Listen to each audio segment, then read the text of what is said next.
burlesque show, I assume. Oh, yeah. I thought for a second that you actually grabbed the wrong cap at the burlesque show. Like this was some beach mama at the burlesque show, and you took her cap. No. Okay. No, not there. No, it was dark. It was It's Killer Shrimp in Marina Del Rey. Wait, Killer Shrimp does a burlesque show? Bro, I said the same thing. We pulled it. Like, this is Killer Shrimp. What are we doing? And right in the same building, you go through this little that Killer Shrimp. That Killer Shrimp in Marina Del Rey. Okay. There is a faux wine rack that when you push it, it's a bar. So it's like a speakeasy. It's a speakeasy. Nice. Yeah, so they take you back. You feel like you're in the roaring 20s. It was a whole lot of fun. This was just me being tired. Okay. So I went to Starbucks to grab some espresso, and the dude kept looking at my head. And I'm like, what are you looking at? And he goes, your hat. And I'm like, it's a Rams hat. Are you a Niners fan? He goes, what's this got to do with the beach? And I had no idea what he was talking about. No idea. For it felt like a half hour. It's probably like 30 seconds. I'm like, oh my God, I took Susie's hat by mistake. I love, though, that you're leaning into this and that you're keeping the cap on because you can just take it off. I'm not going to shy away from it. I did it. If you're going to make a mistake, go 1,000 miles an hour. Here's the thing, though, because respectfully, you don't give off a beach mama vibe. What are you talking about? How dare you? But it works like in a hipster ironic way. It actually works. Yeah, why not? I'm identifying as a beach mama. You got a problem with that? I do not. I do not. I believe in people identifying however they want. What's happening, everybody in the room? Jorge. What's up? What's up, Emily? What's up, fool? I didn't go to Burlesque last night. That's what's up. Oh, my God. Have you ever been to one? I have not. My friends like to go occasionally. Not the one at Killer Shrimp, but others in L.A. But, yeah, so you enjoyed yourself? It was cool. Was it a lowercase key party? No. No pineapples? But there was no stage, so we're all on the same floor. And there's a little part where they do their little act, and then they can walk around the room and they take their clothes off and they throw it at you or give it to you and stuff like that. So I didn't know how to react. Okay, my wife is right here, and there's a half-naked lady like doing things. So I'm like this, right? And my wife goes, "Loosen up," and I'm like, "Really?" Was she like, woo? Was Right. she encouraging? Going bonkers. Her and her friend going bonkers. There's no point to your wife being with you at this and theoretically, I'm assuming, wanting to be there. Yeah. If you're going to sit there self-conscious, worried, am I allowed to do this? Well, I know what I wanted to do, but there's a certain etiquette. I have to behave a certain way. But she was like, go ahead, have fun. This, so by the way, I just did a Google search. This is officially called, for those who want to go, I guess it's every Wednesday. Is it Lola? It's called the Killer Yacht Club Speakeasy. There you go. Wednesday is an odd night for a burlesque show. Bad night. Nope. It is. It's a bad night. It is much hump is it? day. For everyone that has to work the next day. It's the perfect. It's a little too on the nose, to be honest. How much is it? Does it tell you a price? To get it, they bought the tickets. I bought dinner. They bought tickets. I'm not sure. Dinner at Killer Shrimp, or is it somewhere else? Dinner at Killer Shrimp. We were there. We stayed there. We pulled in. I'm like, are you guys playing a prank? It was like, no, it's right here. According to what I just pulled up, $20 to $30 a ticket. Okay, that sounds about and right. then tips for the Drink performers. minimum. You got to buy a certain amount of drinks, and then you can buy the performers' drinks and meet and greet and stuff like that. So we should have gotten home by midnight, but then my wife starts chatting people up, and next thing you know, it's 1:45. A nice meet and greet. Loved it. Had a great time. Going all the way back. How did you get here? What was your life like? Sweetie, she doesn't care. Just let her sit down and have some fun, right? She doesn't want to be Hannibal Lecter right now. So is this like the full-on scene with like the trombone music with the mute and stuff like that? DJ. The place wasn't big enough for like that. Like an old jazzy, like They do have another show. It's bigger where they have more of that, and they have fire breathers and the whole nine. This was a smaller club with a DJ. There you go. Yeah. But see, the most impressive. Tassels twirling. Alice, and it's her husband's birthday that we went, and Alice is super smart. I wasn't sure for a second if Alice was a performer or... No. Okay. She's the friend of my wife. Okay. It was actually my wife's cheerleading coach in high school, and now they're best friends. So she's super smart, went to UCLA when Aikman was there, when the Bruins were like it, and she had no idea. Like, she's all academic. And then she went from there to Stanford. So the way she cheers and yells is interesting. So there was a lady there named Misdirected Youth. I was going to say Mystique. No, it was misdirected youth, and there was another one, Me So Pretty. Draw your own conclusions. Mysterious? No. Me So Pretty. Draw your own. But the misdirected youth. She loved you a long time. She was big on top, very big on top. So she's doing her thing, and Alice starts to scream, "Yeah, shake those fat deposits." I'd never heard that before. I'm going to be honest, that sounds made up. Right. I kid you not. She kept doing Oh, it. God. I don't blame you for having never heard that I kid you before. not. I've never heard that. I'm like, shake those fat deposits. It worked for her. That's the way she cheers. That's how she does things. I was like, oh my God, I can't believe you just said that loud. I'm going to be honest. That's kind of a mood killer. I mean, that's really clinical. It took me out of the moment. It really did. I'm watching my man Max. He's up there. He's in a chair. They took him out of his seat. It's his birthday, so he's getting this special show in front of everybody, and that's what she yelled out. Yeah. It's like shake those appendages. It's like a similar thing. You're like, oh, that's not really what I see. Like, Alice, I get where you're going, but try a different Shake tack. those sources of milk for a child when they're first born. Thank you. I'm like, Oh my honey, let's God. go home, man. But it was cool. I will be back. I told Bergman we're all going. That's going to be a show trip. We got to do an outing to one of those shows. Yes, and bring everybody. Bring your I'm wives. not going. Come on, bring everybody. Be fun. No. No.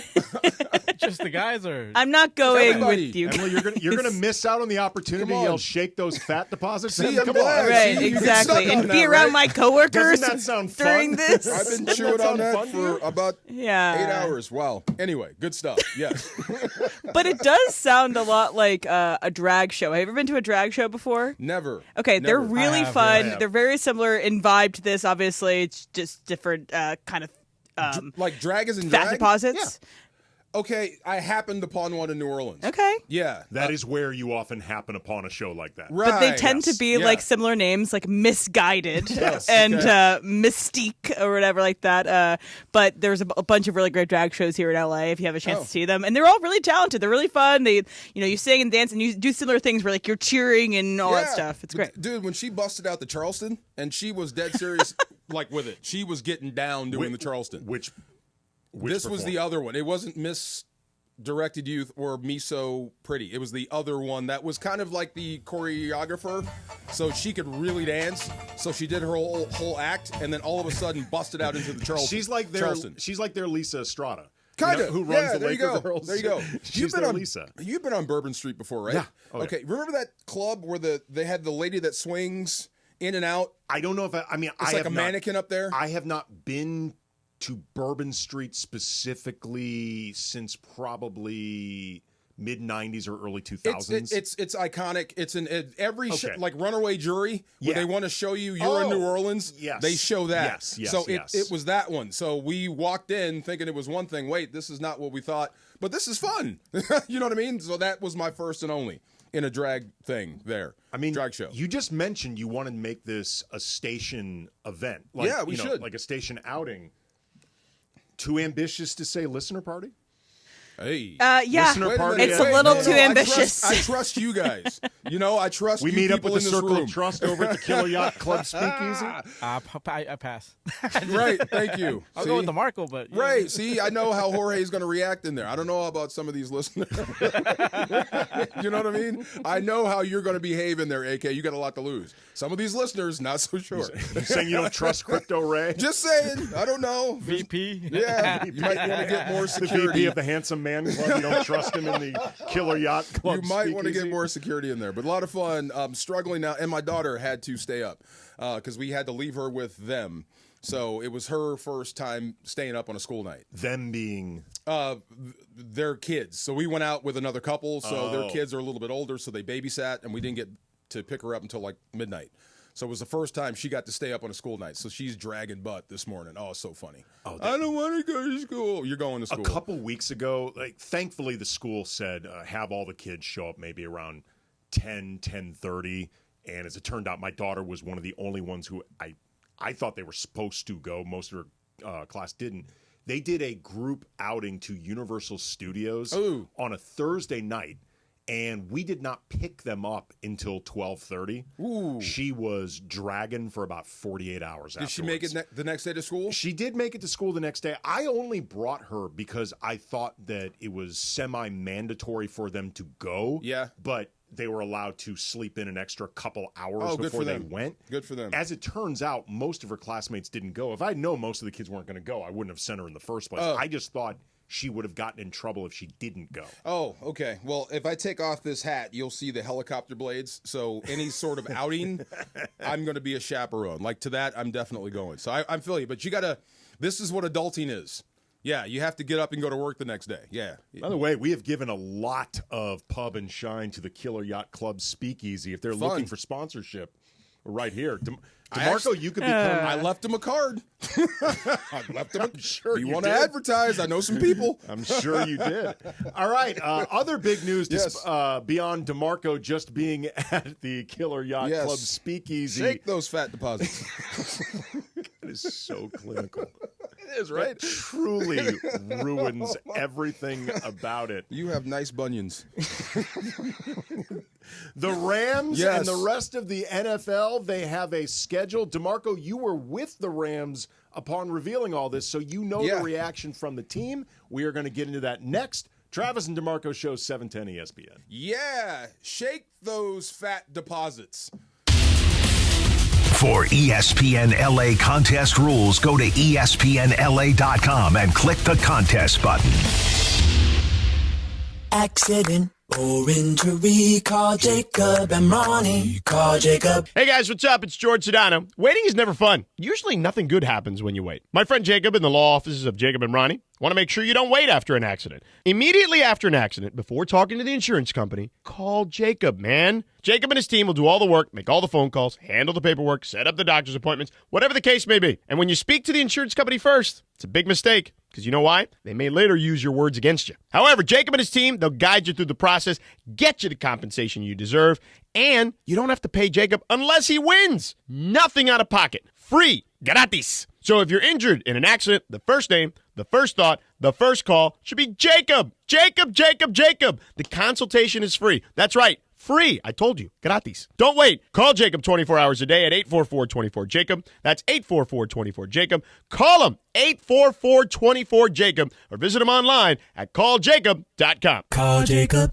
Big on protein, rich on flavor. The new $10 Islands Restaurant's protein bowls are here for a limited time. Packed with over 40 grams of protein and stacked with fresh ingredients for the flavors you love. Just in a bowl. Find your protein paradise at islandsrestaurants.com. One of the greatest bands in rock history, The Who, present The Song Is Over, the North American Farewell Tour. See Pete Townsend and Roger Daltrey, The Who, performing at the Hollywood Bowl, September 17th and 19th. Pre-sale for City Card members begins Tuesday at 10 a.m. at livenation.com. The Who, for the very last time. For more, visit thewho.com.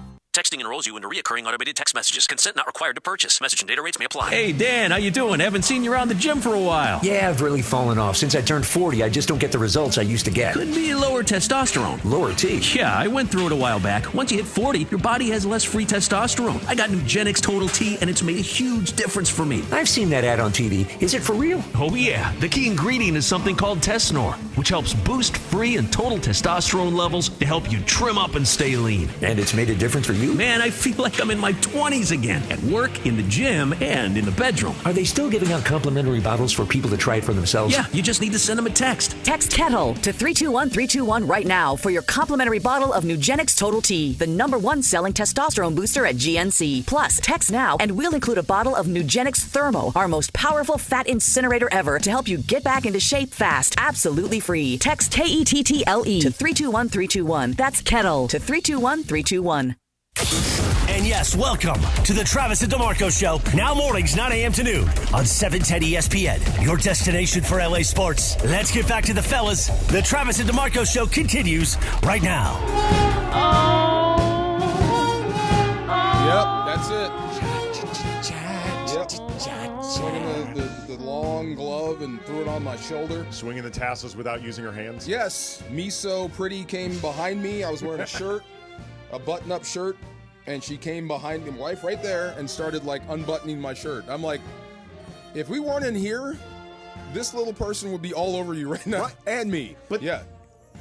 Years ago, well before I met my wife, this girl that I dated off and on for a while, her idea, we went to a strip club in Burbank where she lived at the time. Yeah. And she was like buying me lap dances, like very enthusiastically. Like in the beginning, I'm like, well, what are the rules?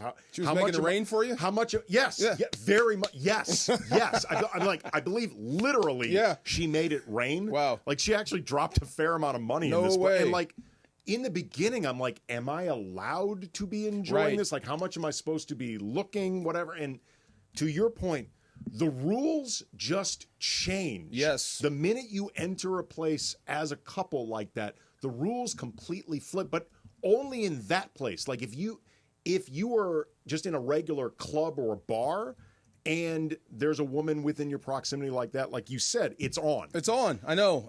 As soon as I got the green light, Geronimo, I was having a great time. But you're right. There for the release of the Rams schedule, I'd heard some rumors about it. There was going to be some head-scratching moments, some things that didn't make sense. I think what they meant was that Philadelphia Eagles game not being on primetime. I thought that would be one the NFL would want to circle. It was a great game. It was a battle.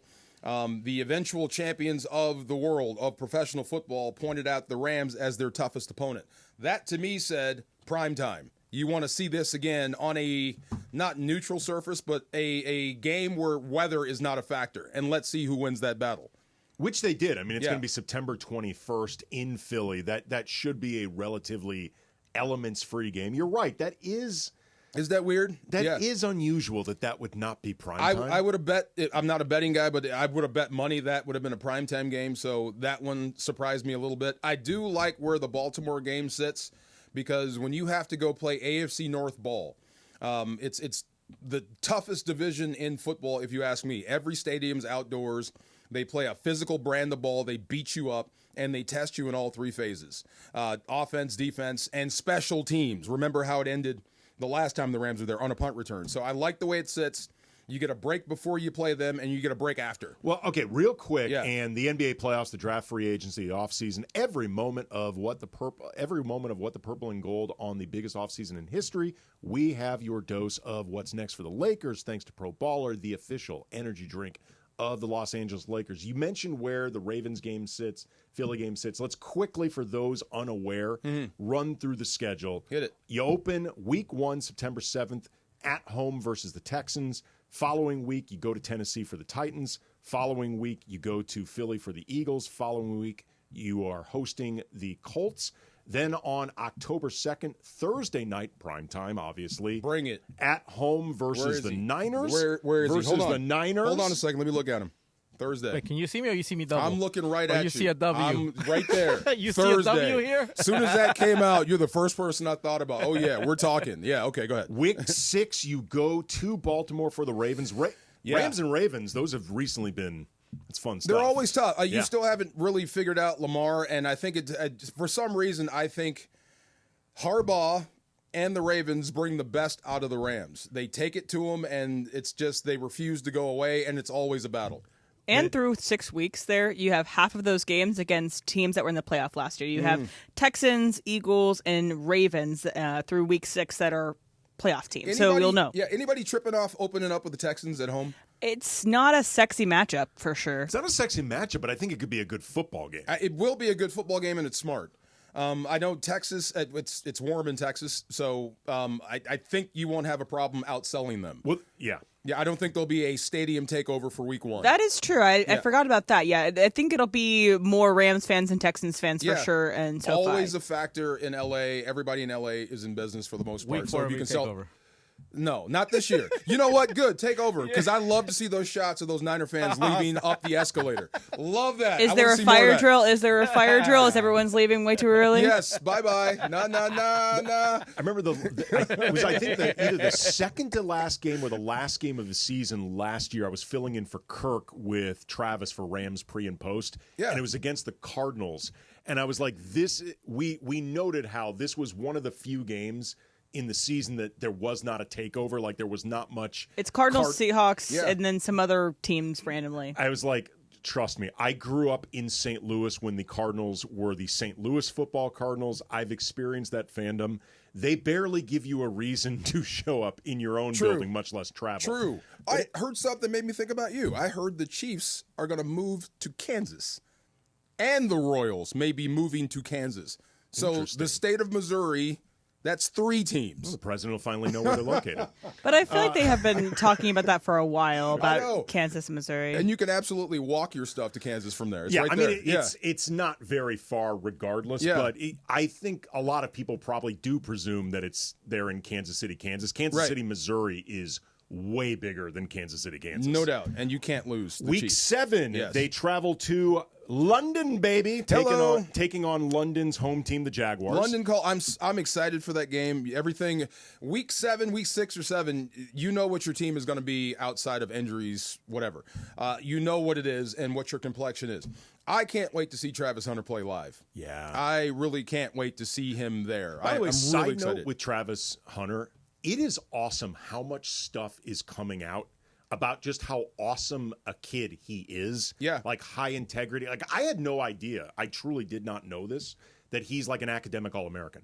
Oh, you did? I did not really? know that. You know, okay, this is funny. I'm so happy he got to separate himself from the Sanders orbit. Yeah. Because he kind of got caught up in all that stuff, and you might think he's the same way. No, this kid he's a great kid and very, very smart. Yeah, I mean, and I don't even mean that as a knock on Shador or anything, but you are correct. He got caught up in their orbit, and because he and Shador were so tightly associated with each other, there can be a natural assumption that he's a lot like Shador. And there's nothing wrong with Shador, but Travis is his own guy. Own dude. Like, yes. I mean, now he gets a chance to shine. But also to your point about how much he gets caught up in that orbit, like we're in the industry of sports, and there are things about Travis Hunter, who's been incredibly high profile, that I didn't know because that Sanders shadow is so big. Well, how much do you know about Jackson State football? Not much. Nope. I mean, how interested are you in Colorado football? Mildly, right? Right. Yeah, so now you get a big platform. Now we get to see who he really is, and he gets to shine. And I'm glad it's going to be on a standalone type environment in London. Just the Rams and him and them going at it. It's going to be fun. One thing to point out, too, we don't have the official date of the trade deadline for the NFL for this season, but it's likely to be somewhere in that Rams-Saints, Rams-49ers week 9 and 10 matchup. But look for that bye week to be a place where the Rams might acquire somebody or trade someone away from the Rams. Trey Hendrickson. Mm-hmm. So Trey Hendrickson. Who said that? The Rams get back in week 8 from London. They got a bye. Then week 9, they host the Saints. Week 10, they go up north to take on Jorge's Niners. Then week 11, hosting the Seahawks. Week 12, you host the Buccaneers. See, that's funny. You skipped right over the Seahawks. That could be Cooper Kupp. He mentioned the Seahawks. Did you? But... I mean, but the Cooper Kupp angle. Oh. Yeah, that's another thing. I was mostly just thinking about 2.5 minutes before break. Oh, no, but that's another thing that I would have bet on that maybe it means more to us here than it does nationally is Cooper Kupp playing against the Rams. Look at this handsomeness joining us.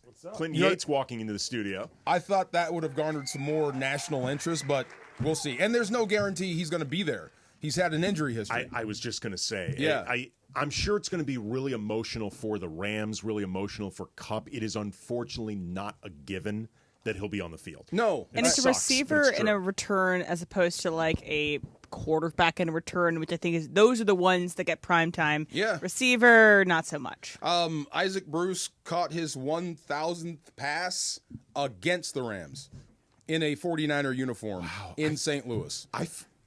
I know. I forgot that Isaac Bruce played for the Niners. It happens. So, I mean, this could be one of those. I don't think Cooper's on some sort of what do you call that?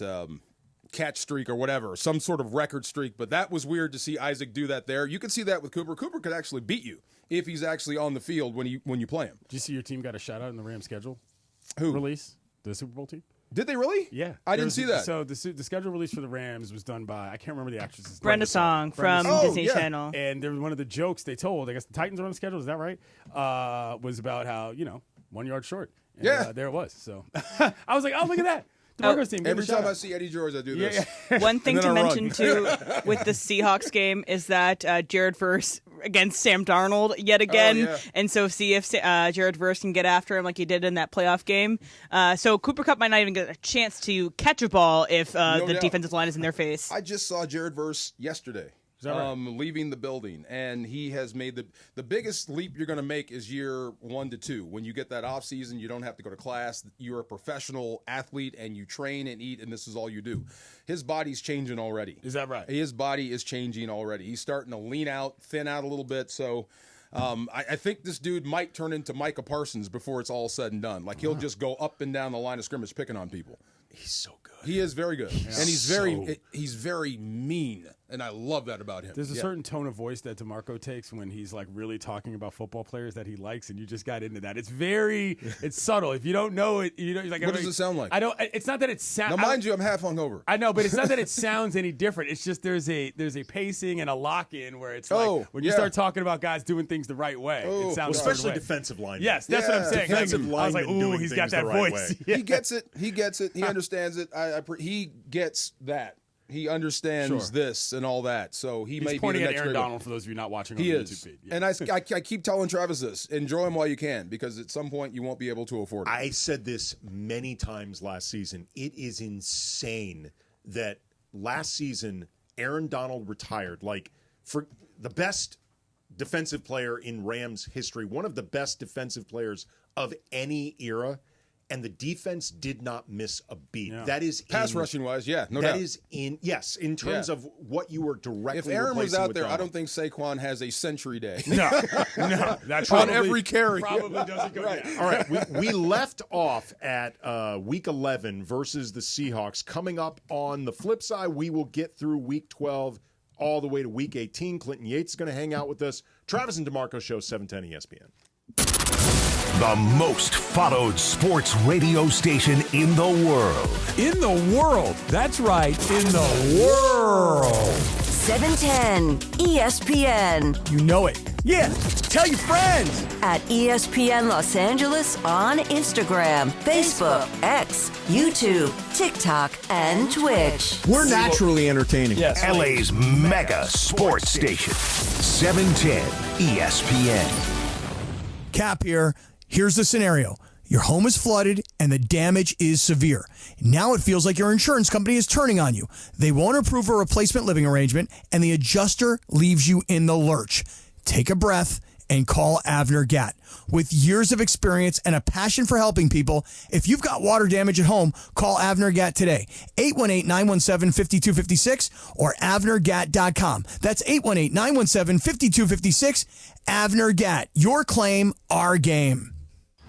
When pain keeps you from doing what you love, Hoag Orthopedic Institute gets you back to you.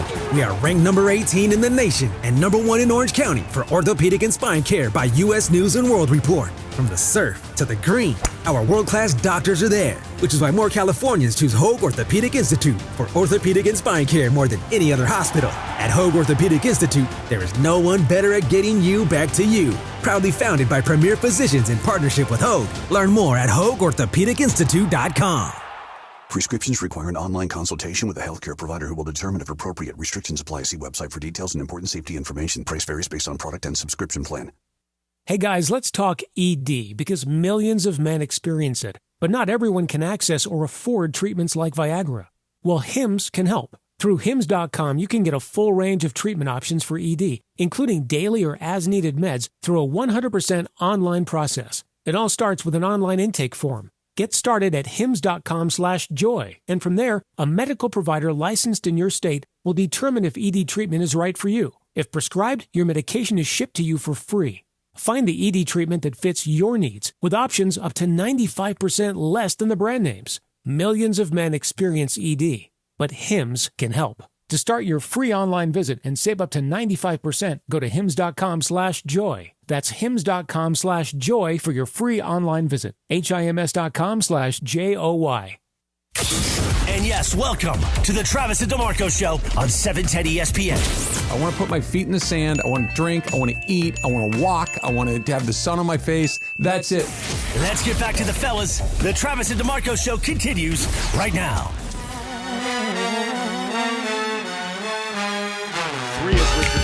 4 is the quest for peace. If you know, you know. Super man. We'll show behind the show action there. Kneel before Zod. Kneel before Zod.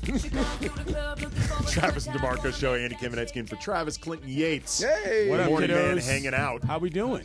What were you talking about in your last segment? Oh, you were talking about Pete Rose. Bad guys doing bad things. What Steroids I are bad said guys. was Yeah. I don't consider steroid users bad guys. Like if Some of them are. If we're gonna use, right, Yeah. but that's a separate matter. Yeah, Like yeah. if we're gonna make that a binary, I'll keep in everybody who did something to affect how they played the game versus people who could not, well, for lack of a better term, keep themselves off of the field. Do you see what I'm saying? Yeah, like, yeah. It's one thing to desecrate the concept of the game. It's another thing to be a garbage human and then be a good player. So for me, it's not quite the same thing. Like I don't need to let everybody in.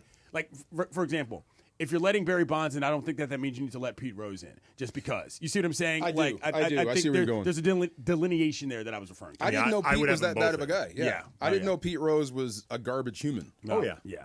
A garbage Oh, yeah. trash human. This was a known quantity. Irredeemable. Let me put it this way. Yeah. In my opinion, at least, the gambling, that's the least of the reasons you ought to keep him Yeah, out. If you're going to keep him out, I would personally have him in.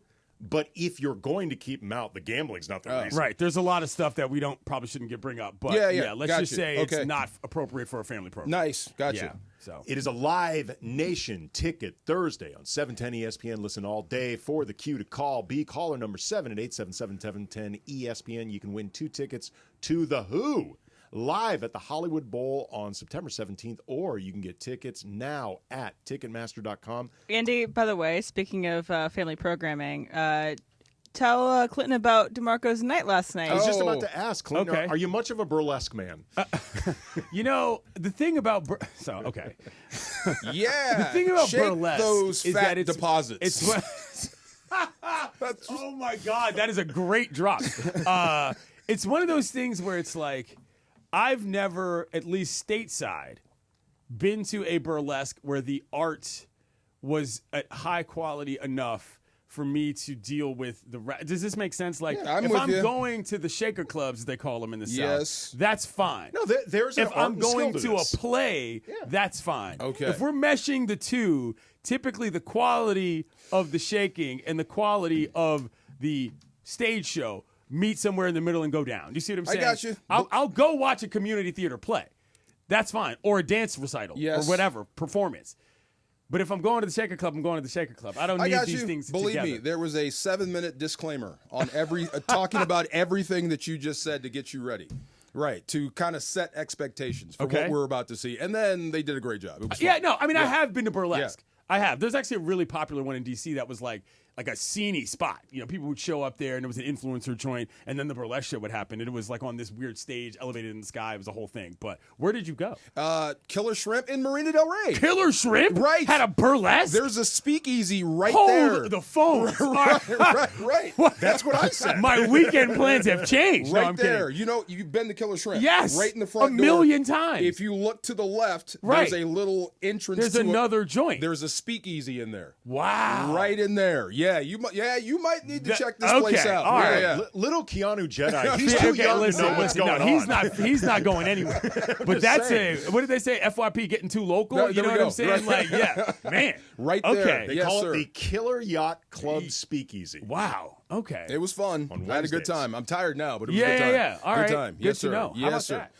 Yes. Who was in your traveling party? It was my buddy Max. He's an actor. Okay. He turned 50, big 5-0. Okay, that's a good time to we hit the took him out burlesque. and That makes celebrated. sense. And his wife, that's where I got the shake your fat deposits. She's super academic, and that was her doing her thing in a burlesque show. Kind of a mood killer. That's what she's being Pretty funny though. Super biological terms often create quite a laugh. That's hilarious. All right. Kind of stopped me there. Yes, yes. Where right, are we so- going? Yeah, we left off at week 11, awkwardly transitioning. Sorry, yes. That was against the Seahawks. Cooper Kupp's potential return. We shall see. Hopefully, he's Sorry, healthy. quickly. Week 11 is what date on the calendar? Where in the November year? 16th. Okay, all right. Sorry, I have to acclimate myself. I'm not got that you. good at naming weeks to times of year, but it helps me understand. Right. November 16th. Okay. That would be week 11. The Seahawks are in town. Hopefully, Cooper Kupp can play.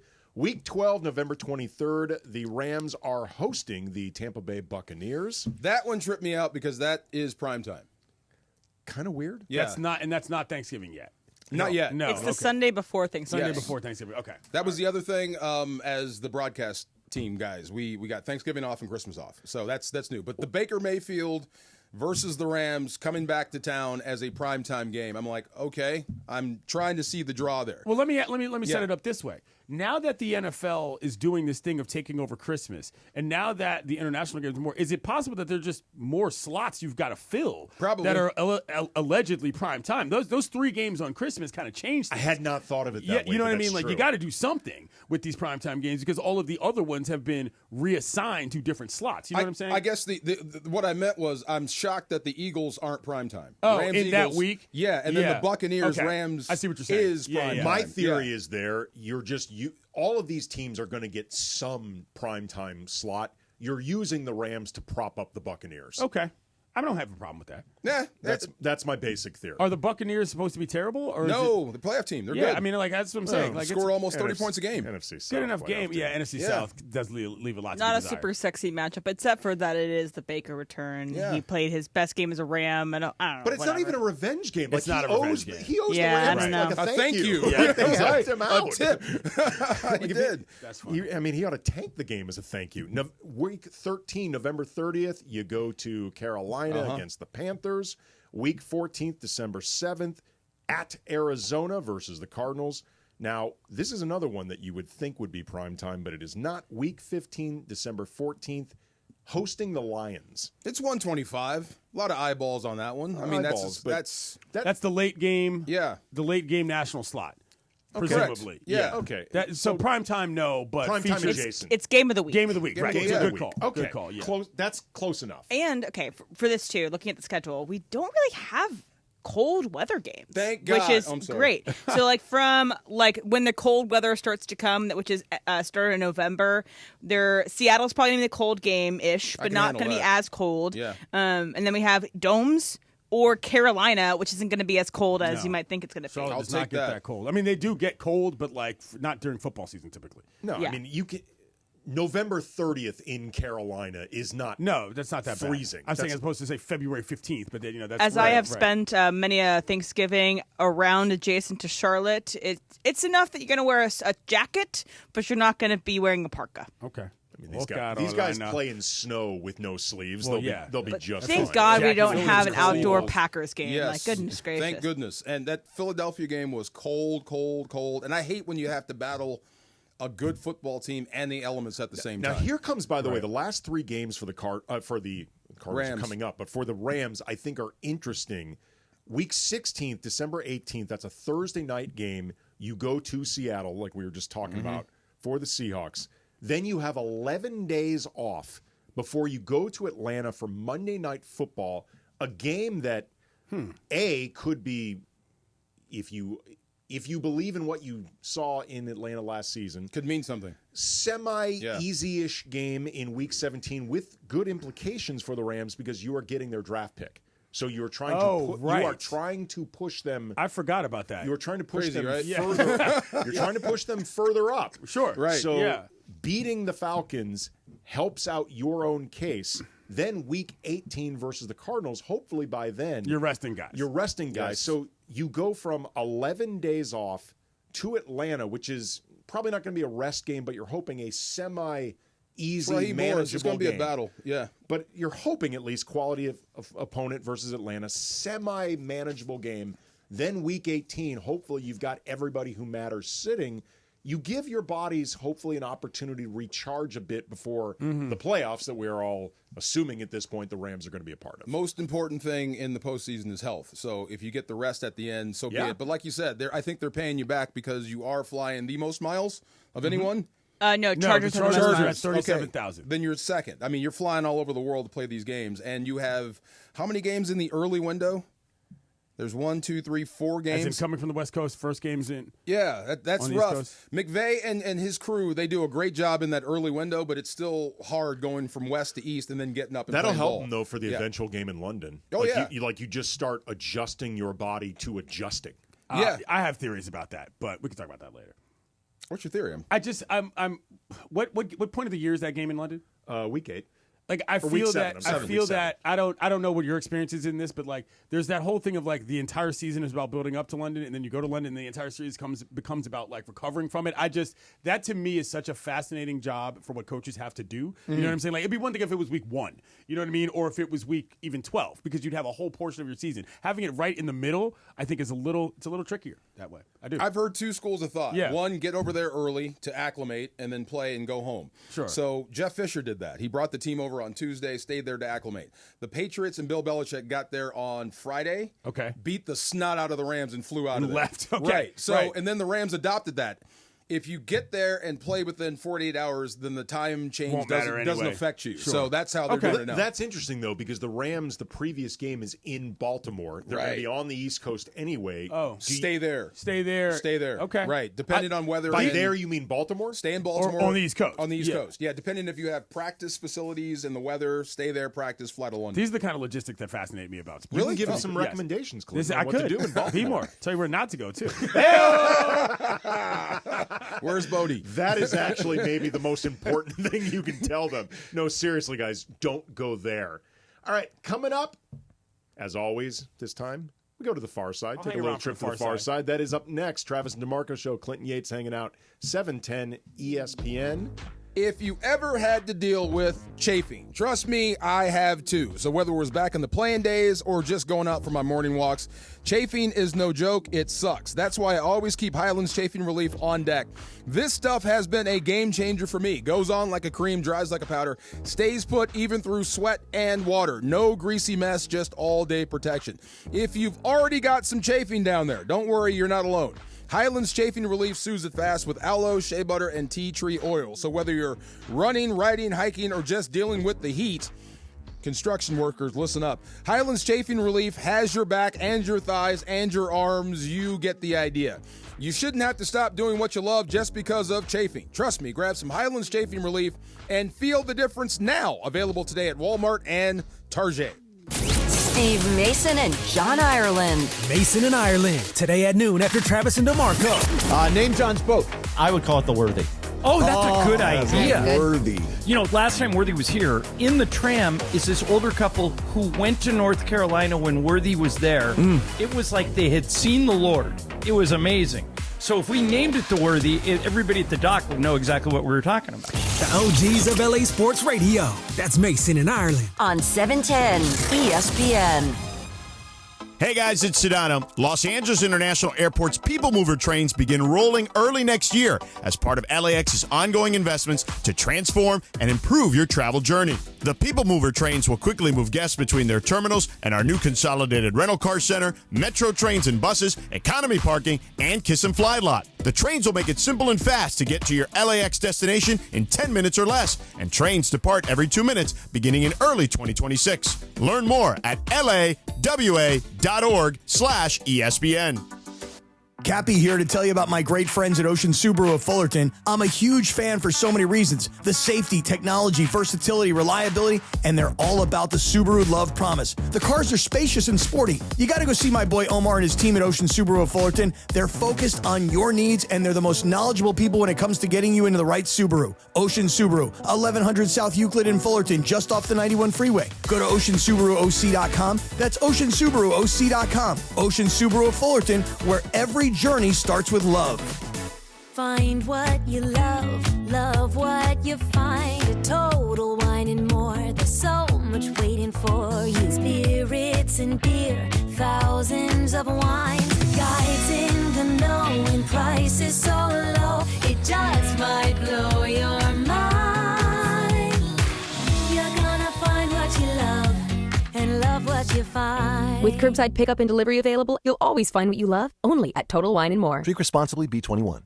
Thy ticket, Lady Jennifer of Coolidge. Well, many thanks, good sir. Here'th my Discover card. They accept Discover at Renaissance fairs? Yeah, they do here. Discover is accepted at the places I love to shop. Getteth with the times. With the times?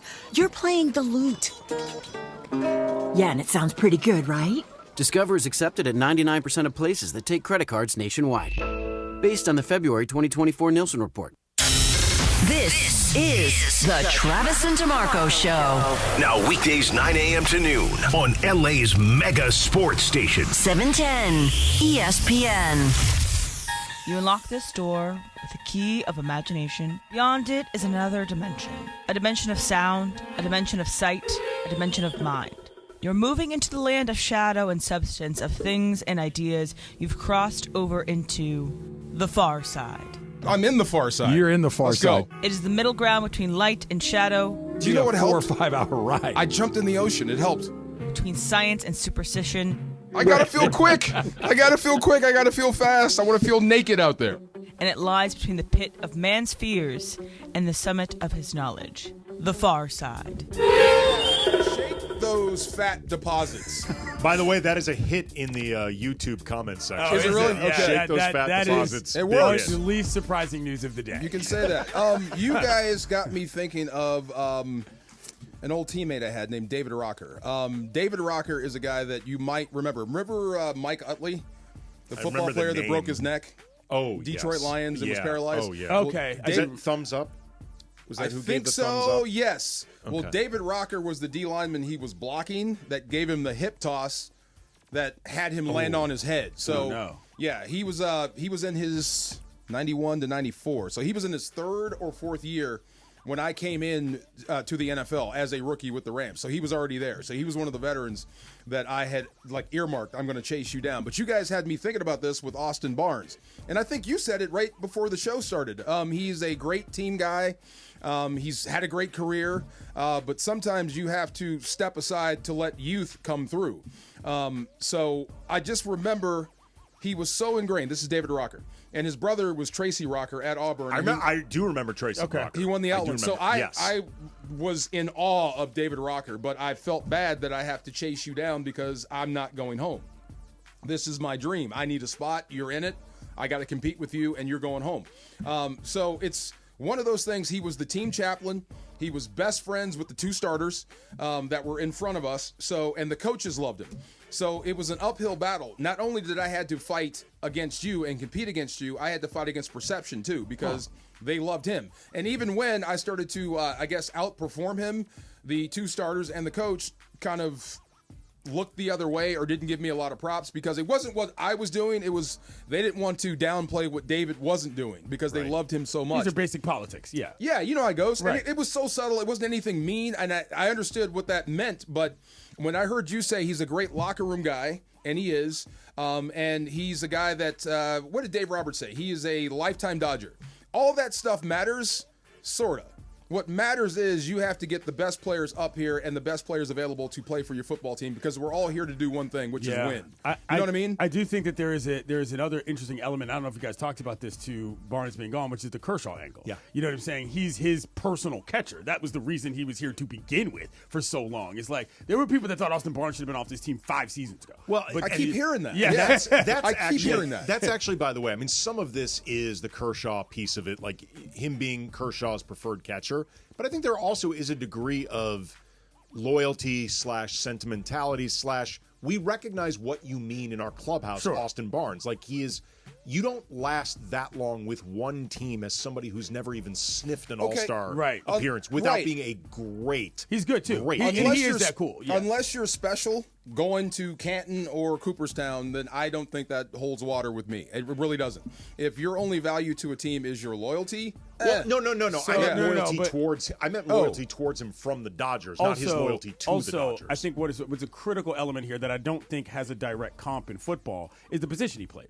When you're a catcher, it's different because of how you sort of liaise with the rest of the team. You have to know everybody. You have to be your brain trust really does matter because of all the things you've seen from the different arms over the years and all the players you've played with. I mean, you're typically one of the smartest guys on the team. Right, how you catcher. organize the field. So the catcher, like the only position where you can really honestly do that, quite frankly, is if you're a catcher because your everyday utility changes. You see what I'm saying? That would be like special teams coach. Perhaps. People don't know. Like that's the only other coach that talks to the entire team.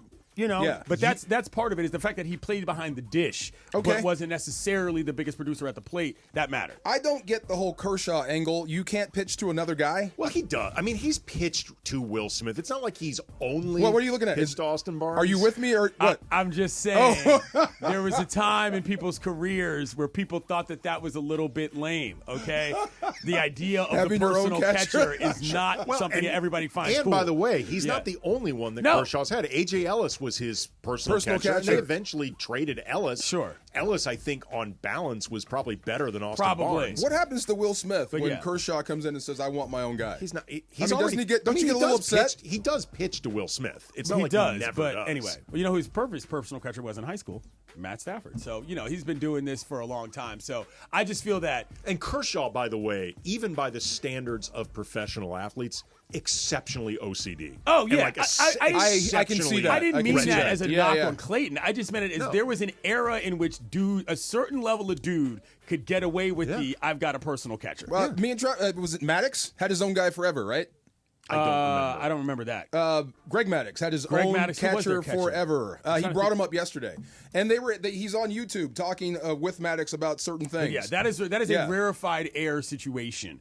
Personal specialized catcher. I felt it. I'm with you. I'm new to this football team. This is how I felt at the time. But your dreams or whatever, your loyalty does not match my desire. So what ended up happening? Well, I beat him out. I had to, and it was early. At what point of the season is what I'm saying? I mean, it was within a week of camp. Okay, so it was in camp. It's going to be very, very obvious, and that's when the politics started. Yeah, right. So every play that he made, which was once in a blue moon, they'd go crazy over. And I just made 8 of the same plays, and no one said a word. Well, you know what's funny? what I mean? I get that. Yeah. When you were talking about how there was a part of you that didn't like doing this because he was a player that you looked up to and respect. Yeah. I remember years ago, I was probably like in high school maybe, Andre Agassi was playing a match against a much older John McEnroe. And McEnroe, you could see it in a lot of different ways, Agassi's idol.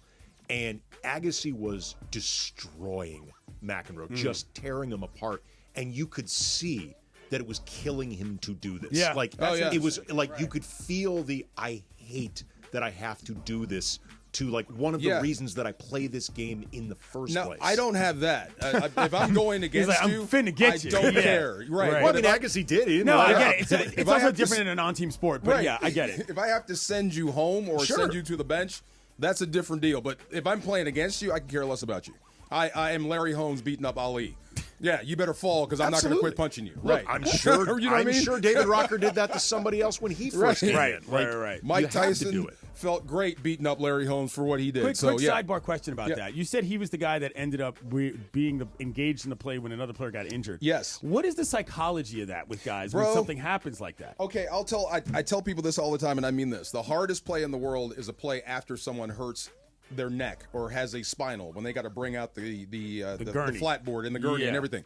That is the hardest next play ever because you're reminded of what could happen. It's like a race car driver. Yeah, you'll never race catch car them driver's a little crazy, but right. But you'll never catch them at a funeral, right? Because they don't want to be reminded of what can happen out there. So when that guy's laying there not moving and you get scared and then they whistle it ready for play and you got to go again, that is the hardest play in the world. How long does it take to get past it? About a play and a half. I mean, the game takes over, it gets loud again, and you get back into football. Have you ever mode. had it where it was one of your teammates as opposed to an opposing guy? There was a guy named Mike Skurlock, and this was scary. He was our special teams ace. He was our gunner. That's the guys that go down. Man. Right, he was a gunner. And, dangerous position. And he's super fast from University of Arizona, and he got face masked. So his head turned, and he got drilled right in the side of the head. It was like bang, bang, and he laid there and did not move for it seemed like hours. And they had to come out and get him with the cart and everything. That was weird. He was bleeding from the ears. Ooh. Now, I'd never seen that before. Sure. Right. I'd never seen that before. That is a real head injury. Ooh. That's not football anymore. Right. That was just weird. So that took a while for everybody. I think it was the Falcons. Both sides, both teams, we played soft for the rest of the game. Let's just get out of here. You know, this was weird. This was a bad moment. They had a situation in an NWSL game just now where a woman collapsed on the field and they continued the game, and it's caused quite a bit of controversy recently. This was I think earlier this week. So wow, it's still happening even in non-football sports. I don't remember the details of it, but the NFL went through that recently. Well, yeah, Damar Hamlin. Yeah, thank you. Yeah. That's what I was trying to remember. I mean, and right the idea, chest. do we keep playing? That was do we finish this scary out? situation. Yes. What happened to the guy that fell in Pittsburgh? The fan. I believe he's still in critical condition. Is he? Okay. Wow. Okay. That guy was a football player. He was? He was like a big oh, high school. high school football Oh, man. player. Poor Yeah. guy. Okay. Yeah. Wow. Anyways. All right. Okay, awkwardly transitioning. The NBA. No Country for Old Men. That is getting outta next. Travis DeMarco Show, 710 ESPN. See you, Clinton. Later, boys. LA's mega sports station. 710 ESPN. Accident or injury, call Jacob and Ronnie. Call Jacob. Winning matters, especially after an accident. At calljacob.com, we're here for you when you need a big win. After an accident, go to calljacob.com or call 844-24-JACOB. That's 844-24-JACOB. One of the greatest bands in rock history, The Who, present The Song Is Over, the North American Farewell Tour. See Pete Townsend and Roger Daltrey, The Who, performing at the Hollywood Bowl, September 17th and 19th. Pre-sale for City Card members begins Tuesday at 10 a.m. at livenation.com. The Who, for the very last time. For more, visit thewho.com. Hey, Southern California, I'm Ty Pennington, you know, the home guy. Teaming up with Pechanga Resort Casino to give away a brand new house. Imagine yourself in a 4-bedroom, 3-bathroom home in incredible Temecula, California. All you need to do is play your favorite slots or table games at Pechanga Resort Casino. The more you play, the more entries you earn. Visit Pechanga.com or call 888-PECHANGA for complete details on Home Sweet Win. Rules and conditions apply. Go to Pechanga.com for more details. Hey guys, it's Sedano. Flashy discounts, gimmicky sales? Don't fall for it. At Hernandez Wholesale Flooring, we give you honest, wholesale pricing all year long. No bogus markups, no tricks, just the best floors at the best prices. Call 866-62-FLOOR. No sale beats wholesale. Hernandez Wholesale Flooring, check them out at hernandezwholesaleflooring.net or call them at 866-62-FLOOR.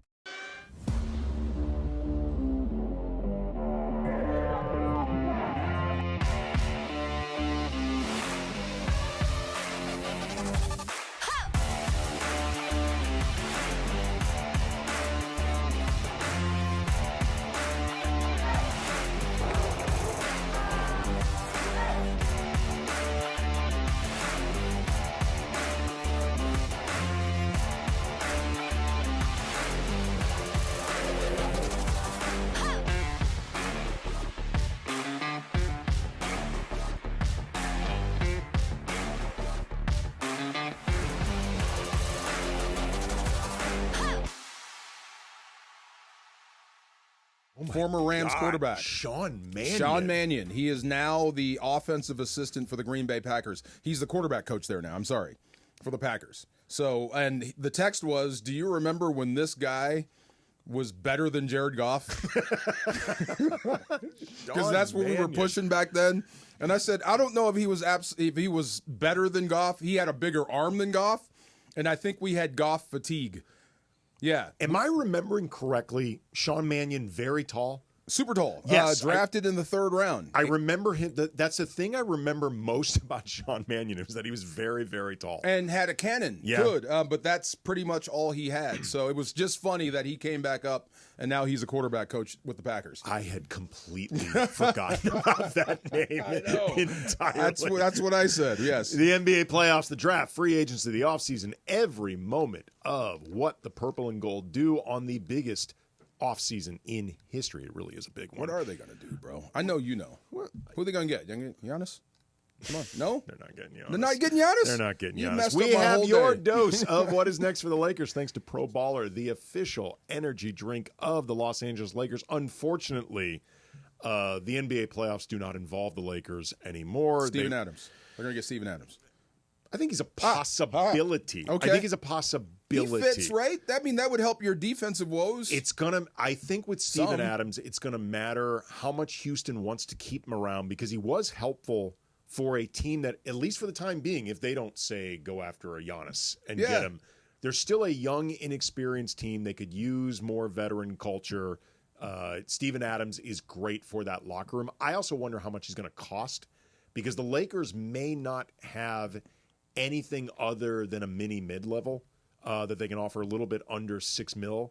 Maybe that gets you Steven Adams. Maybe I don't know. Like Houston can likely pay him more if they want to. So there's more money out there. I just wonder about the attraction of playing with Luka and LeBron coming out here to L.A. and just maybe, who knows? But I'm not sure if he's motivated by that. What do you make of, and Travis is dead set against this, and you know how Travis gets, about LeBron taking a pay cut?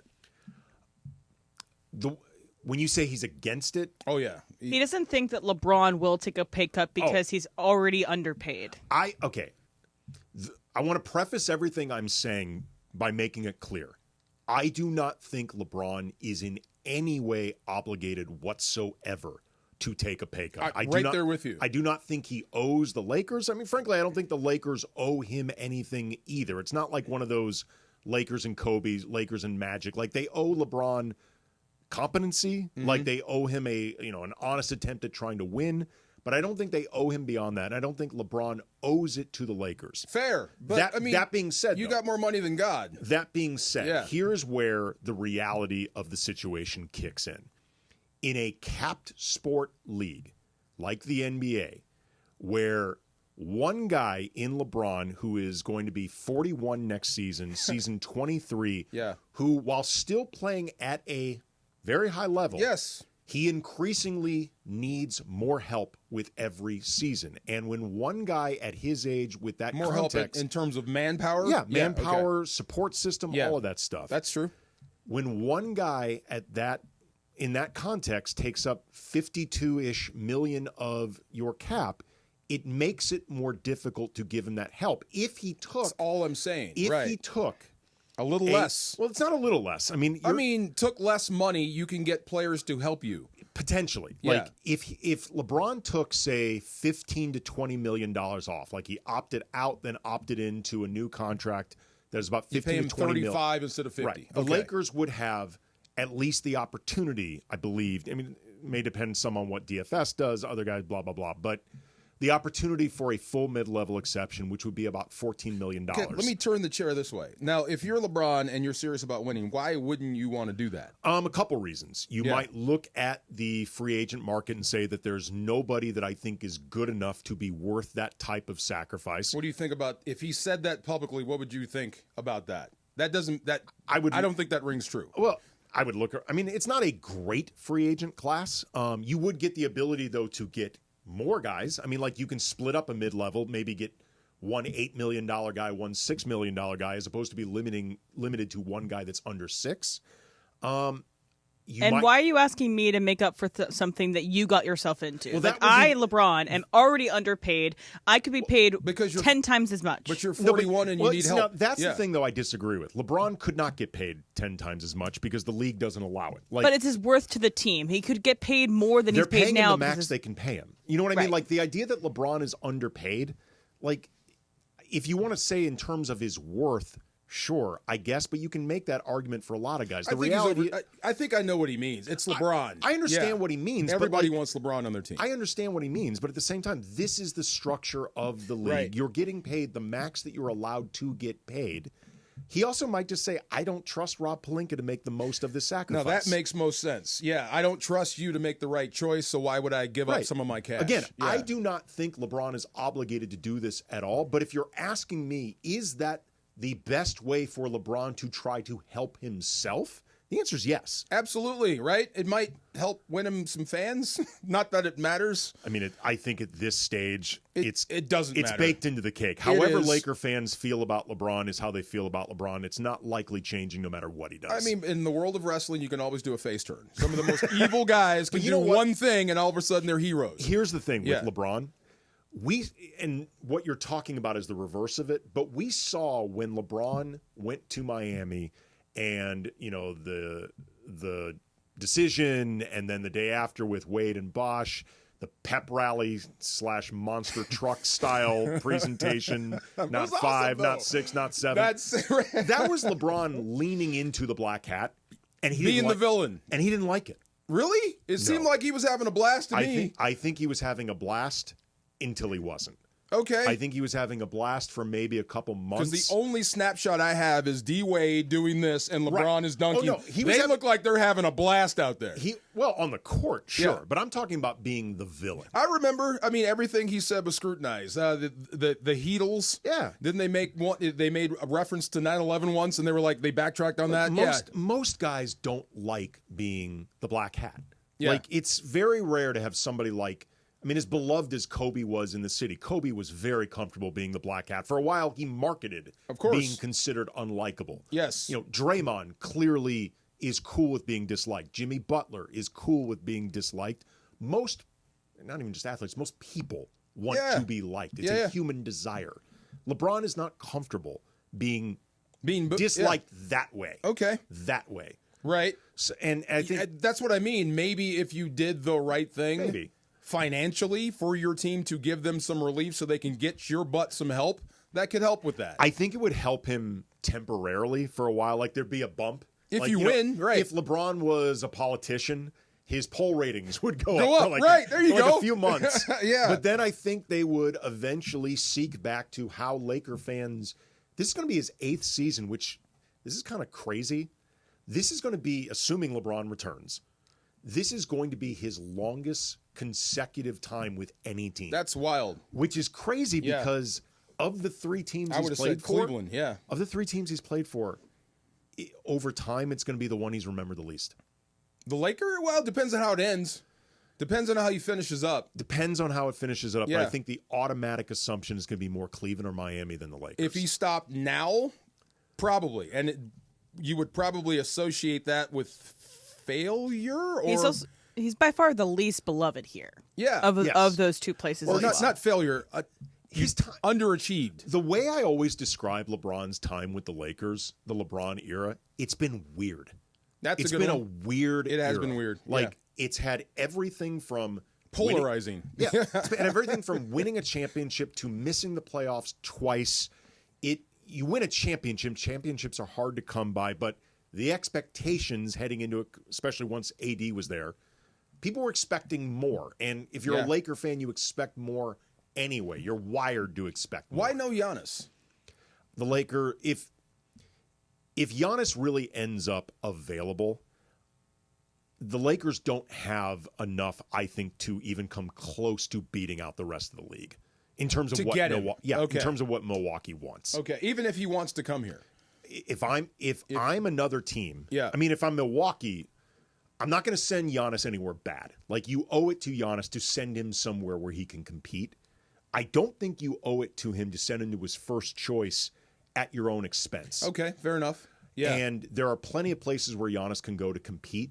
And the Lakers' pieces, in my opinion at least, don't give Milwaukee the most of what they want. Their draft picks immediately, assuming Giannis goes to the Lakers, they're going to be low 20s towards the end of the first round. That doesn't help Milwaukee right away in a rebuild. Their expiring contracts don't matter. Milwaukee doesn't need cap space. They would only get free agents if Giannis was there. Nobody goes to Milwaukee as a free agent. True. Austin Reeves is already too old for a complete rebuild. He's 27. That's old? Damn. If you're from the ground up, from a ground up rebuild, he's too old for that. On the cusp, right? Or already too old for a rebuild? Damn. Most rebuilds take at least 2 or 3 years. It's 29. He's still on the right side of 30. Right, but it would take a while to reach that place. And if you're doing it through youth, Austin is probably too old for it. If he had a better postseason, I might be willing to pull the trigger on that. I see where you're going. And then Dalton Connect's a nice piece, but he's not centerpiece of a Giannis trade. He can shoot, can't defend. Right. Some teams will need that. Oh, I think if Dalton becomes available, I think they'll definitely be teams interested. Of course, the guy can shoot. But he's not centerpiece of a Giannis trade. No. To me, the Lakers can't come close to outbidding the rest of the league. So you're thinking San Antonio like everyone else. Or Houston. I think Houston is unless Giannis wants to stay in the East. I thought he wanted to go to a place where he didn't have to pay income tax or do that in Florida. Whatever tax. You can do that in Florida. Whatever it was. Yeah, that's But what the does other Miami thing. have to give? Orlando, yeah. Orlando's a competitive team. But why would you go there? Because they've got a lot of defensive structure around you. They need scoring. Giannis can help score. Giannis can help with a lot of playmaking. He has young kids. He can go to Disney. That's true. There you go. That's true. Now you're talking. There you go. Giannis won a championship? Now you're thinking in Orlando? Or just ride it out until he's done. I mean, it'd be the first championship in Magic history. Yeah. Do you think he can do it? They've got in Orlando. Look, assuming I'd rather stay in Milwaukee. Yeah. Orlando's got more that you can work. Even if you give up, probably Banchero's off the table, but let's say you ended up having to give up Franz Wagner. Banchero, Wagner.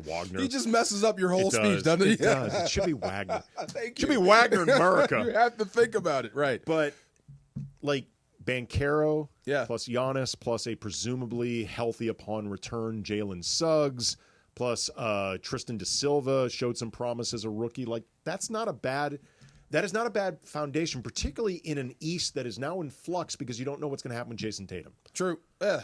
How bad is that? He tore the Achilles, right? Yep. Already had the surgery. That's a year.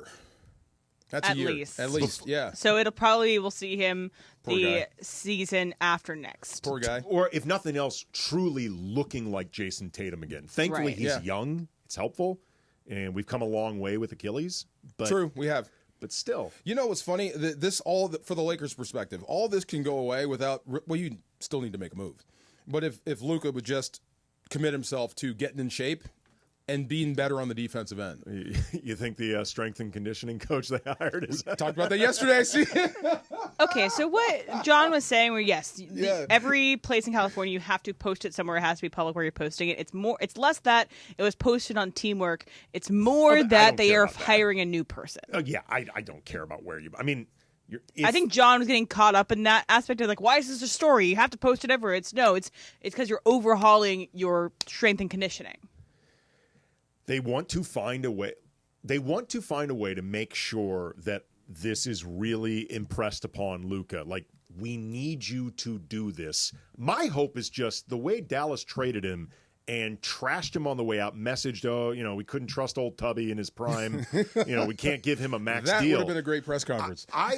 I would like to think that could be the thing that motivates Luka to get his revenge body. We'll see, but I'm not sure, bro. I'm not sure. When you can just roll out of bed and score 30, I'm not sure if there's anything in this world that can motivate you to get in shape. And you're going to get whatever extension you want. Anything. Like anything's CBA legal. They're going to say, pick it. Yes. Pick it, dude.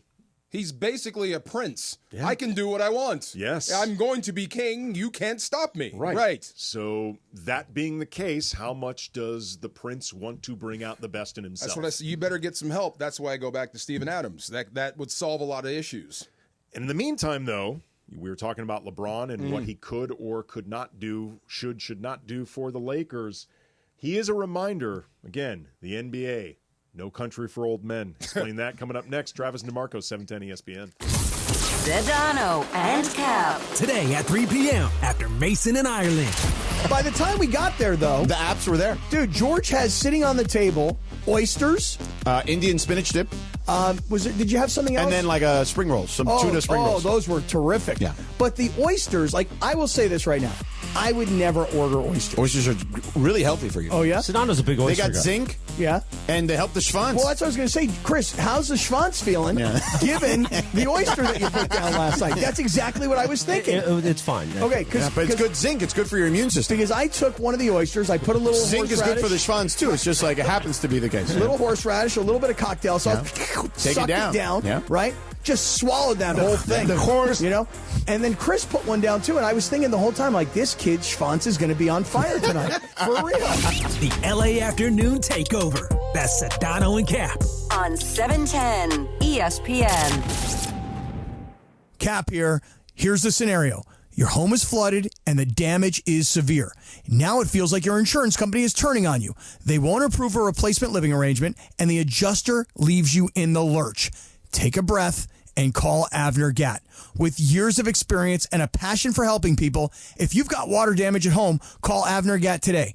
818-917-5256 or avnergatt.com. That's 818-917-5256. Avner Gatt. Your claim, our game.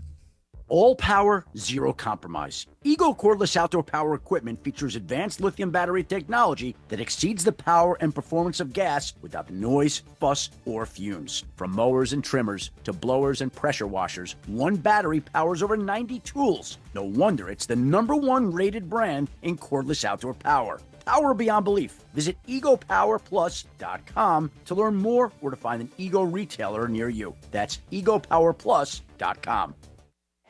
Welcome to AutoZone. What are you working on today? My car is making this noise. Sometimes it's like doot doot doot, and sometimes it's like grrr. Do you have a dash light on? Oh yeah.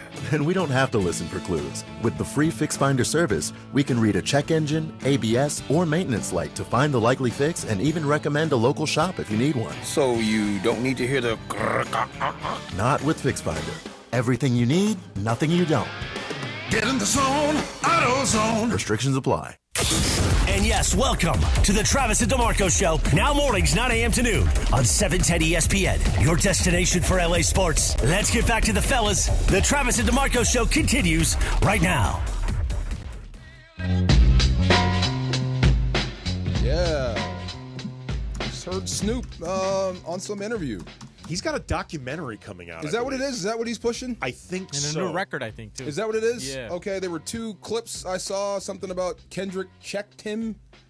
Did you hear about that? Kendrick Lamar checked Snoop, and Snoop kind of said, I should have been checked. And I was like, I'd never heard that before. And something about Warren G., our favorite guy, Gangster Light, couldn't get a hold of Snoop around the Super Bowl. Said nobody picked up the phone. I thought that was sad.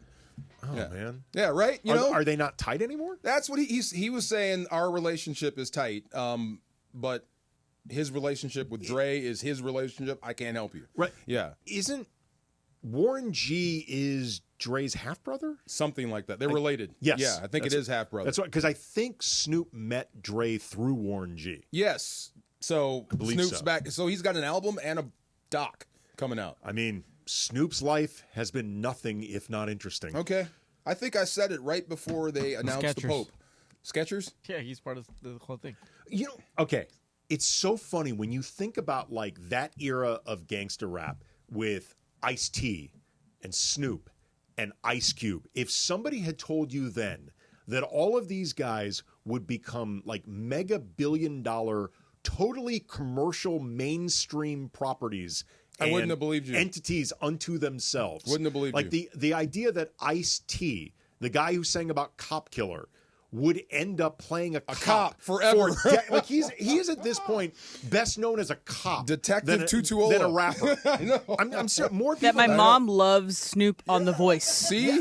Snoop hangs out with Martha Stewart. Crazy. I know. Like Ice Cube went from, F the police to Are We There Yet? To Are We There Yet? Like, it's insane. To being the Kool-Aid man in the studio. Yes. Yes. We had this. You're perfect for this. The most successful rapper turned actor is? Probably Will Smith. Will Smith or the guy we always forget about. He's been acting forever.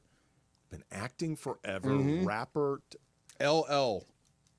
LL Cool J has been doing this longer than anyone. What has he acted?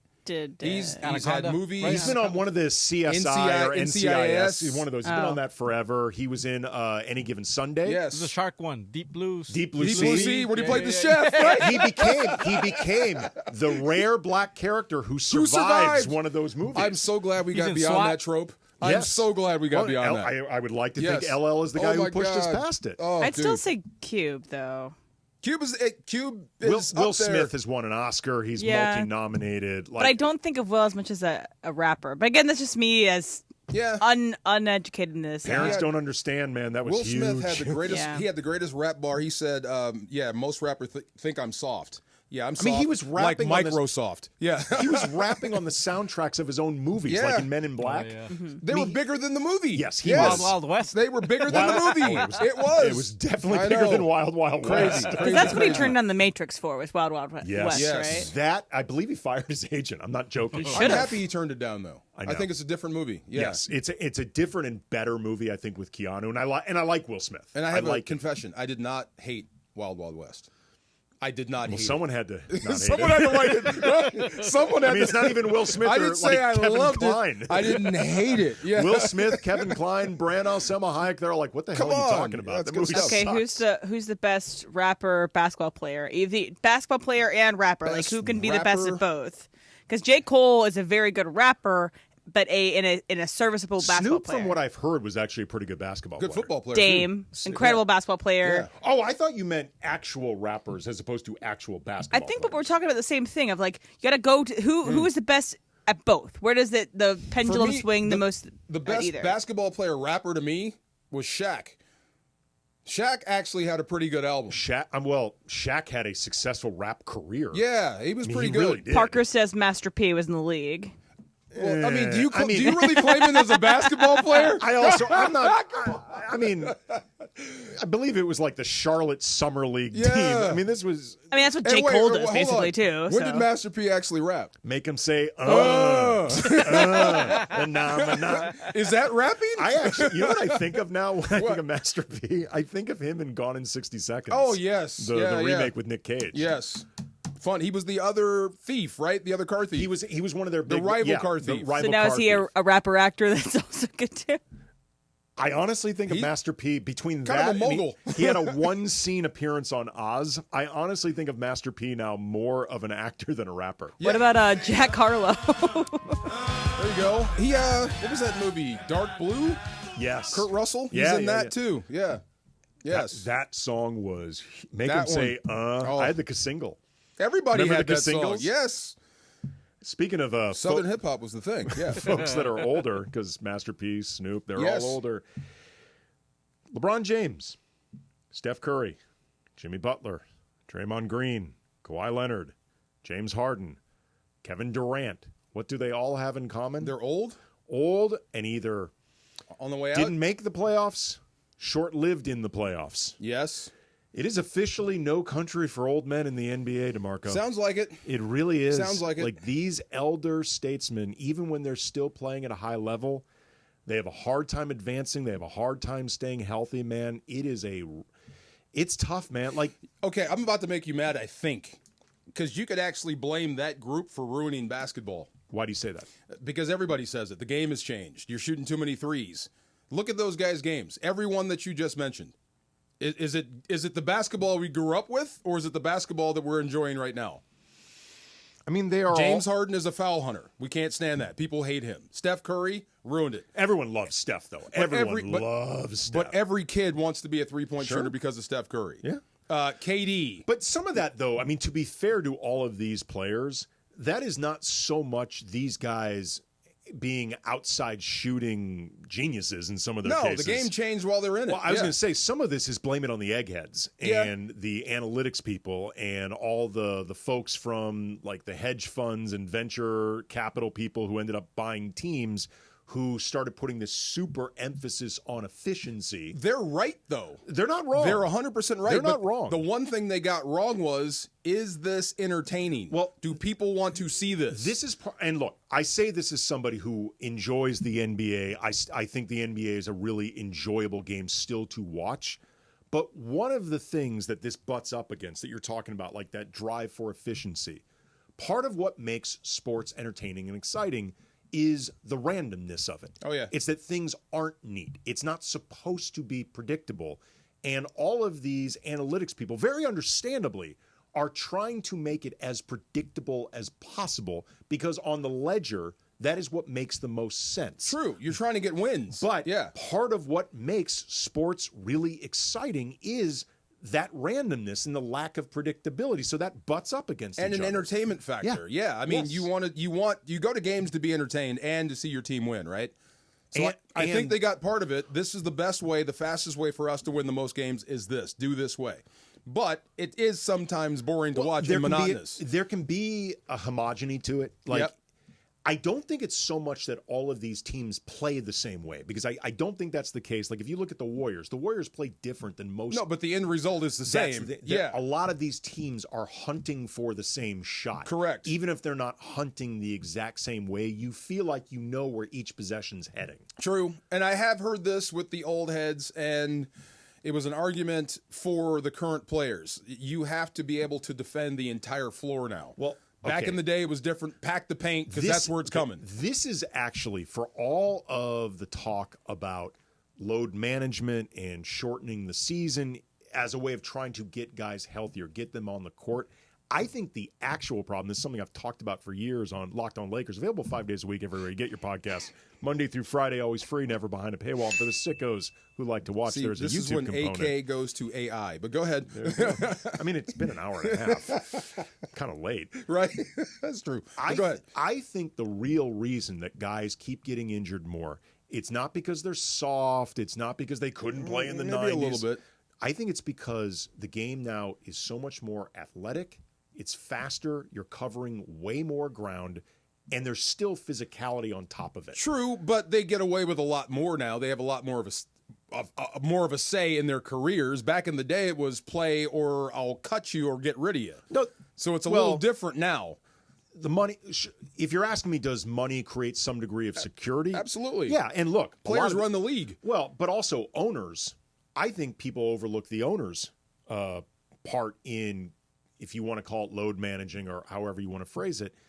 These guys now make so much money, and these owners invest in them specifically for the playoffs. The owners don't care as much about the regular season. I want to keep him as healthy as long as possible. I've invested $50 mil, $60 mil, $70 mil in this guy per season. I'm willing to sacrifice a random Tuesday night against Charlotte if it makes this guy hopefully healthy for the playoffs. But I think the style of play is actually, more than anything else, what leads to the injuries now. Like, it's just this game, you have to cover so much ground at such a high speed, changing directions all the time. It's always been that, though. That's basketball. It's the nature of the sport. But the sport, though, used to be slower. It used to be more located in certain pockets. Like, True. when people back to the basket center, throw it in and watch. Exactly. Right. Like, there's a physicality to that. Yes. But you're not running around as much. You're not covering as much ground. That would make up for, like, Jason Tatum, for Steph Curry, hurting your hamstring. That makes sense. I mean, look, Jason Tatum, that guy was an Iron Man. He never missed games. I know. Are you saying that you should cut the season down, or? I don't know. I mean, I don't necessarily have strong feelings about cutting the season down, not cutting the season down. You can do it by shortening games, too, to 10-minute quarters. I like that one. That was cool. If you cut it down to 10-minute 40 minutes? 10-minute quarters is what the European style of basketball is, what you play in the Olympics, and it also adds up over time. 16 minutes per game does add up. I think the problem with that, though, is a lot of players are going to object to it because some of the guys who are, 15, 18-minute night guys. Your numbers will go down. Well, your numbers are going to go down. Your necessity. Minutes. That's what your I mean. necessity is going to go down. And records will be not broken because you're playing less minutes. It is what it is. Sports change, and you got to adapt to it. I don't even know what the solution is. Like, I don't even know if there is necessarily a solution. I just think in terms of identifying the problem, that's actually a bigger problem than load management or soft, entitled, whatever. I think the style of the game is now more dangerous for your body, even if it's not as quote unquote physical. I agree. It's more physically taxing. It's just not, you're not banging it, but it's a lot of running there. So who would be your next group to take over? Who are they passing the torch to? I mean, if this is No Country for Old Men, who are the youngsters? If the league is smart, you've got the opportunity to market potentially Ant, potentially Shea. I think a guy like Tyrese Halliburton is exciting. Can you sell Shea? SGA? Yeah. How? He's fun to watch play. Is he? Just how about he's really fun? I know OKC is fun to watch.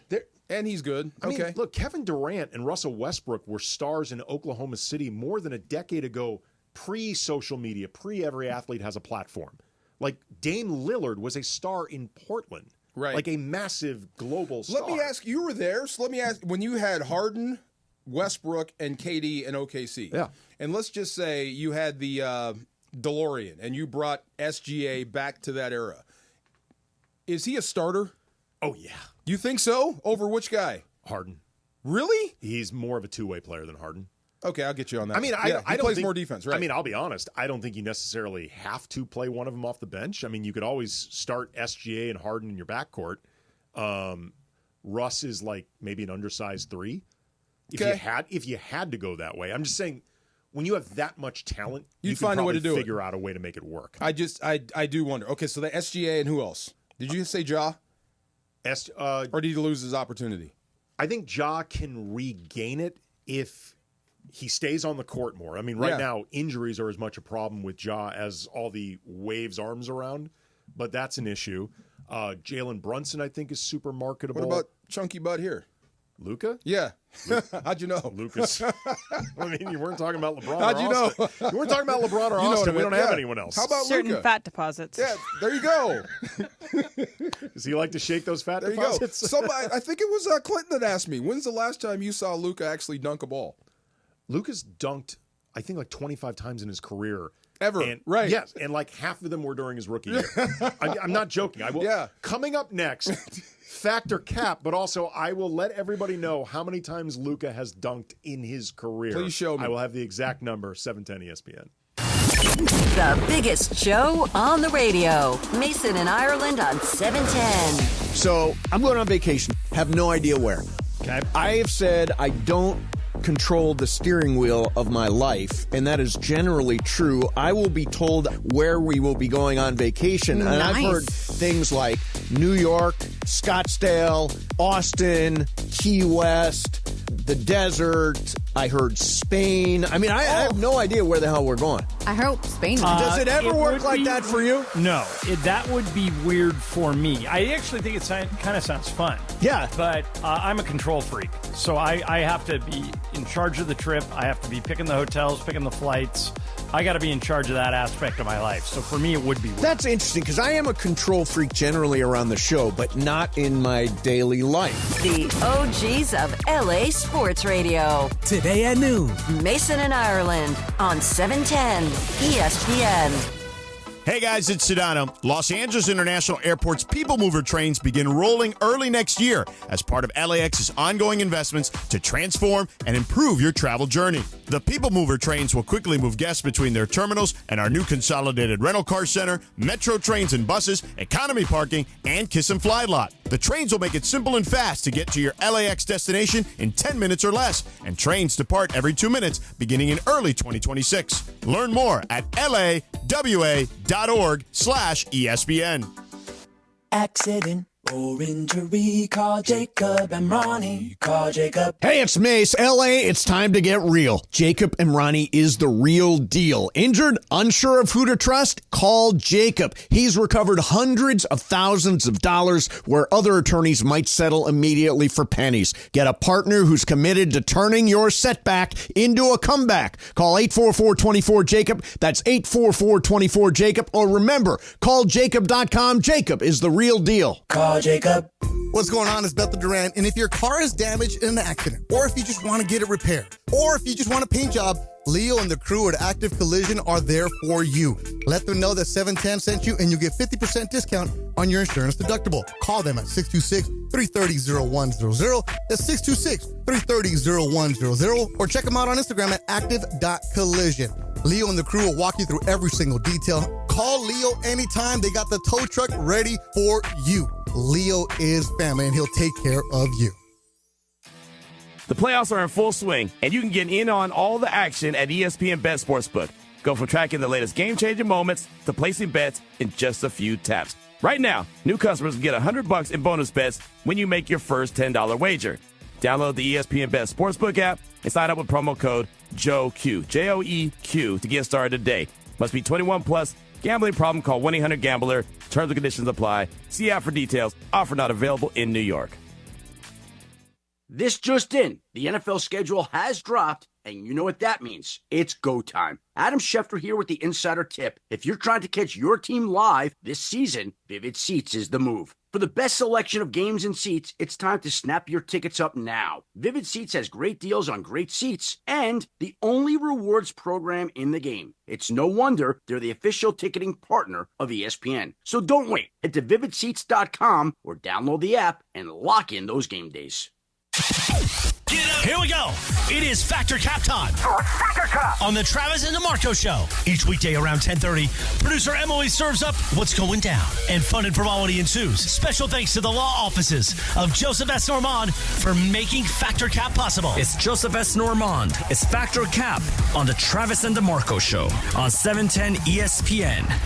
And if you've been hurt in an accident, let me help you. Call my office at 213-747-2000.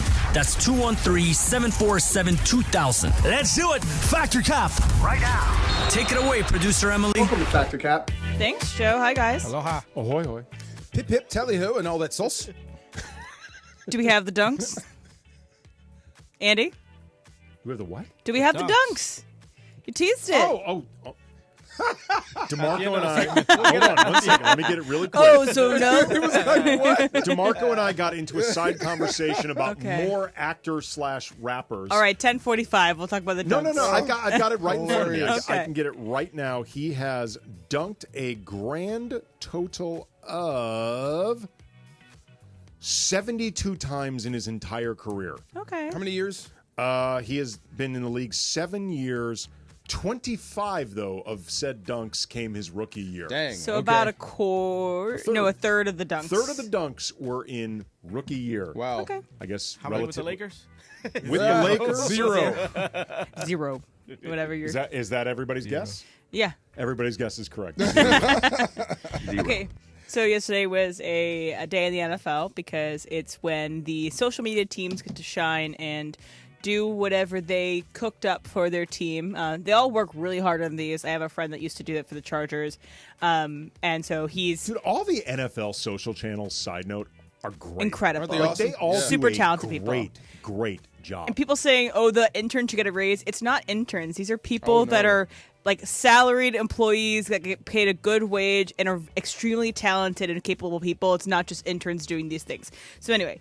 we had the Chargers do Minecraft. The Rams had Brenda Song come out and do basically like a weekend update style bit. We also had the Colts do Minecraft, but then they didn't get permission from Microsoft, so they had to take it down. Feels like something you probably should have thought of that. Yeah, maybe. The Ravens did Severance, etc. There's a lot of great ones out there. So you like the schedule release for videos. Andy, Fetcher Cap. I mean, I think I already answered the question. Fact, I just love NFL social media, period. Like, for a league that is not as online as, say, the NBA, when they go online, they're really good at it. They are. It's the funny part for those same people you mentioned, and she's exactly right. They're salary people. It's when they have to post about a loss, and it's like final or whatever. It's just really short. You know what I mean? The final. You know what they have discovered? Just lean into it. We lost. Like, that's it. We lost. Have fun with the idea. Don't of poo-poo we it. lost. Just yes. we lost. I want to That's it. say, like, part of my take was tweeting at the Cardinals forever because they didn't post final after a really bad loss of theirs or something. It was funny. So, fun. I want to make this clear. I cannot verify this. I've just seen this as a conspiracy theory on Lakers Twitter. When the Lakers... That LeBron isn't in them? LeBron is never the picture in a loss, only in a win. You're kidding me. Like, because the loss is posted with some sort of graphic of players. Gabe Vincent. Yeah. If you told me that's his people orchestrating that, Again, I'm I leaving. want to make it clear. I'm leaving. I have not kept enough track of this, and so it's clear it's not always LeBron every time they win. Right. But never a loss. According to the conspiracy theorist tinfoil hat wearers online, on Lakers Twitter, LeBron is never the picture in loss. And when this first came out, I did my little own half-assed research of it, and it was true. At least to that point. I'll take this role as long as I don't die. But DeMarco, do you like these schedule release videos? I do. Fact, I'll say this. I just came around to the fact that schedule release is a big deal. Like, for the players, it's okay, where are we going and when, and it may affect your workout, When's it may the not. bye week? Yeah, all that stuff. But just watching how people go bonkers for it and what they do, yeah, I'm into it now. This is fun.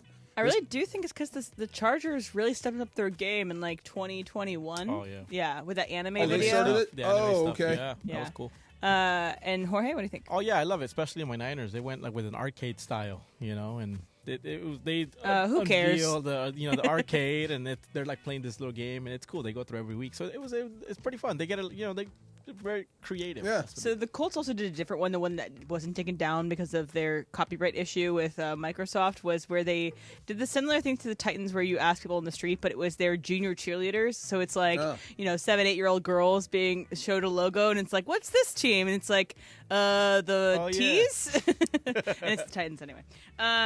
So I was watching a show last night with some friends, and one of the commercials came up during the show, and my friend goes, "Ugh, I hate that show because my ex is the costume designer on this show." Anyway, it was kind of funny because it's like really has nothing to do with the quality of the show you have a commercial for, but I get that you don't want anything to do with your ex at all, especially if it ended poorly. So, if your ex is even tangentially related to something, you don't like it. So your ex is a Ravens fan. You hate the Ravens. Your ex is a fan of Mumford & Sons. You hate Mumford & Sons because of your ex, etc. So, DeMarco, if your ex is tangentially related to something, you don't like it. Fact. Every time I see a riding mower, I get pissed off. There's a movie, is it Bridget Fonda? The actress, Bridget Fonda? Yes. Well, I need to know what the movie is. Point of No Return. Yes, that's Bridget Fonda. That's her favorite movie. I still haven't seen it. Really? Yes. I still haven't seen it because of that. So fact. See La Femme Nikita, that's the original. Saw that. Okay. It's better anyway. Yes. Okay. Fact. Andy, what are you? I don't have a ton of reference points in this, but for the reference points I have, it's actually Cap. Years ago, I dated a girl. We didn't date that long, that seriously, but she told me one time she was Italian. Like, she was from, I think, Verona, if I remember correctly. Not and, Sicily? That's what's up. fluent Italian, all that. And she worked at this restaurant on Sunset. And the director, Rob Cohen, who directed the first Fast and the Furious movie, I believe he directed Triple X. Oh. He came in one time and just started going on and on while she happened to be serving her table, going on and on about, I'm having some big party, I have a bunch of Italian investors, I need you to come, I need you to be there. And she told me about this. I'm like, so he's totally hitting on you. Yeah. She's like, no, he's not. Like, he needs these. I said, look, we're not exclusive. It's fine, but okay, he's hitting on you. Yeah. She goes to this party. I don't hear from her again. Oh, ever. Yeah. I ran into her like a few years later at a Trader Joe's. Like, I randomly ran into her, and she's like, "Hey, she's like, I ended up dating Rob Cohen." I'm like, "Oh, I know." Yeah, I know. You knew from the word go. She's like, "You knew?" I was like, "You were going to one of his parties because he needed an Italian interpreter or whatever." I'm like, "I'm not stupid." And then you never talk to me again. Come see my fish I tank. put two and two together. Well, I don't know what Italian for like two and do and do it. There you go. I put do it and do it together. Jorge. Just like movies or music. It's just funny how people can ruin stuff for you. For me, I guess I could say this. It's Mariah Carey. Like, not because I would listen to Mariah Carey, but every time I hear a song, I'm like, man, change. Yeah. Every time I hear Mariah, it's like, change. It's typically something that you didn't even you care date for Mariah? that much in the No. first. Oh, I thought you dated Mariah Carey. Somebody that I dated was very into. Yeah. Okay. I will say that I do enjoy post-breakup when you can stop pretending that you like something. That's because true. Of the ex. Yeah, that's true. Okay, one last thing I for you got guys. released from Coldplay once. That was nice. No more Nickelback. I could stop listening to Coldplay. How would you think I did That was Mariah good. Carey? Wow. Good for you. So people are discussing the idea of a bedtime gap. So there's age gaps in relationships. You can have a bedtime gap relationship where people go to bed at different times. Oh. Some people are night owls, some people are early risers, and it can be a strain, especially at the beginning of a relationship. So when you go to bed, the bedtime gap is a big hurdle in a relationship early on. I didn't know Jorge? it was a thing. Patrick Cap. I mean, I really don't. I used to work graveyard shifts a lot. Like I was a night owl, I guess. I don't have a bedtime. I can go to bed at 1. I can go to bed as long as I get 4 to 5 hours of sleep. I'm good. But what if the person you're with needs to get 10 hours of sleep? Okay, or so like this that? is where So Brenda, like, she needs her 8 or 9 hours of sleep. She can't, like, after like 11, she's like, I'm already. Women do off. scientifically need more sleep than men. So I tell her I don't get it. We kind of sleep the same amount of time, sort of, but you look more tired than I do. It's just. It's a thing in my household for sure. All right, so bedtime gap is a big hurdle in a relationship. Andy? I'm saying cap because early in a relationship, you typically want to go to bed at the same time, if you understand what I'm saying. Like, that is typically when bedtime is, I don't care what time. Like, I just know what bedtime means. So, I mean, I can only speak for myself. I've never experienced that early in a relationship. That typically was one of the only things that you always agree on. It's been 15 years, right? We've been married 15 years and together longer. So now my wife does this. So she'll start wrapping things up around her bedtime, locking the doors, turning lights off, grabbing the remotes, getting doing ready a closing shift. Basically. Closing, right. And me and my daughter are like, well, go ahead and go to bed. We're still watching TV. Yeah. You know what I mean? Yeah, if you want to go to sleep, go ahead. I'll meet you in there. But, I mean, going to bed together, yeah, we gave that up like 5-6 years ago. Yeah, my wife and I do not need to, turn in at the exact same time. Right. We don't have to do the Ozzy and Harriet. I'll meet you in there. Go ahead. Right. Put on the literal nightcaps. Right. Have the candle, walk up to your room together. Your dressing gown. We're not doing that. Okay, so this has been Factor Cap. You have many choices in a legal team, but family always comes first. Call 213-747-2000. Law Office of Joseph S. Normand. Call 213-747-2000. That's 213-747-2000, or visit normandlegal.com. I sent you guys an article, and it's very interesting about a former USC quarterback, about how he tried with all his might to not end up where he ended up. Ooh. We should talk about it. We will. We'll talk about that coming up next, 710 ESPN. You never have to miss a moment of LA's mega sports station. Get the all-new ESPN LA app. Just search ESPN LA in your App Store or Google Play. Download, tap, and bam! You got 710 ESPN in the palm of your hand. Hey guys, it's Sedano. In the market for new flooring? Why pay more at big box stores? At Hernandez Wholesale Flooring, every day is a deal, no gimmicks. Call 866-62-FLOOR or visit them online at hernandezwholesaleflooring.net. No sale beats wholesale.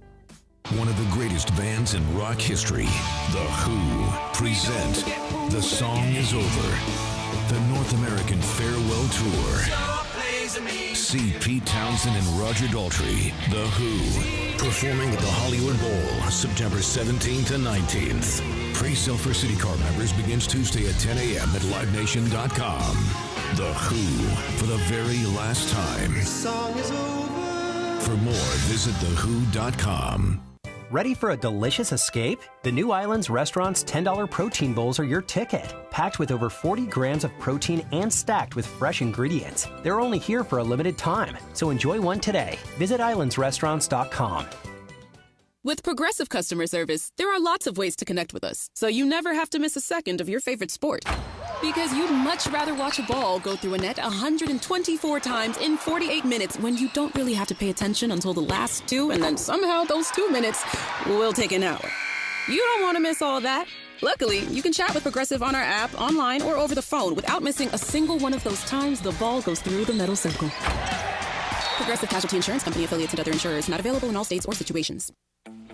This Memorial Day, turn up the heat with the Home Depot. Find the perfect grill and patio set to keep the cookouts coming all season long.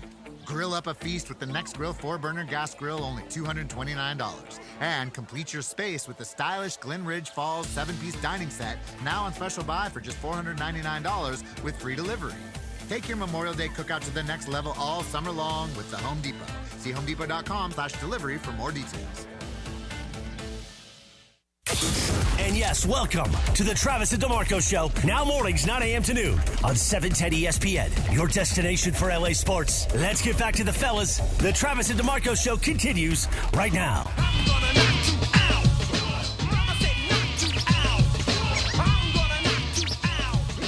LL on the list of most successful rappers turned actors, but still, I think he's a peg down from Will Smith, probably a peg down from Ice Cube. Well, Will Smith's got an Oscar. Yeah. Yeah. Multiple nominations. Cube has become an absolute institution. Like, he's launched franchises. If you had to, I guess, base it off bank accounts, I bet LL is way up there. Oh, LL. He's top 3. He's not. He doesn't need to worry about not winning our stupid little contest. Right. He's doing just fine. No doubt. Yes. Round the Way Girl, my favorite song, by the way. Yes. It is a Live Nation Ticket Thursday on 710 ESPN. Listen all day for the cue to call and be caller number 7 at 877-710-ESPN to win 2 tickets to The Who live at the Hollywood Bowl September 17th. The Who? The Who? The Who. Or you can get tickets now at Ticketmaster.com. Is Pete still alive? Pete is still alive. Roger's still alive. Okay. The other 2 originals no longer with us. When we were kids, what did you know or hear about The Who? There was one thing that we all thought about The Who. Either Teenage Wasteland or Tommy? The Nope. movie? If you went to their concert, you'd go deaf. Oh, yeah. Remember that? Yeah. Yeah. There was a thing with the Who because they were so loud, some people actually lost their hearing. Well, Pete, he has dealt with, what's it called? Like, it's not tendinitis. It's like Tinnitus. Tinnitus. Yeah. He's dealt with that for years. Do you remember the band Husker Du? Of course. Okay, Yeah. Bob Mould, their singer, he developed, how do you say it again? Not Tinnitus. An ear thing. Yeah. Okay. Tinnitus. I read this article with him where he talked about how he used to sleep with his TV on full blast. To drown out the sound in his ears. Yep. Like that's how bad it got. And I remember I saw, after Husker Du broke up, he had a band called Sugar that I saw play at the Palladium. Yeah. They were the loudest band I've ever heard. Like, oh, wow. It was standing room only. And my friend and I, we managed to get ourselves up to basically like the stage. And then we moved back. It was that loud. It was that Okay, they cranked loud. it up. Oh, yeah. But yeah, Pete is, I think, pretty close to death. Is he really? Okay. He's pretty close. Kind of one of the best band no one talks about. They're iconic. a great band. They are, but They're no a one great talks band. about them. Anyway, so who was the quarterback from SC? All right, so let me What tell you did guys Matt about this. Leinart do? Set the stage, Em.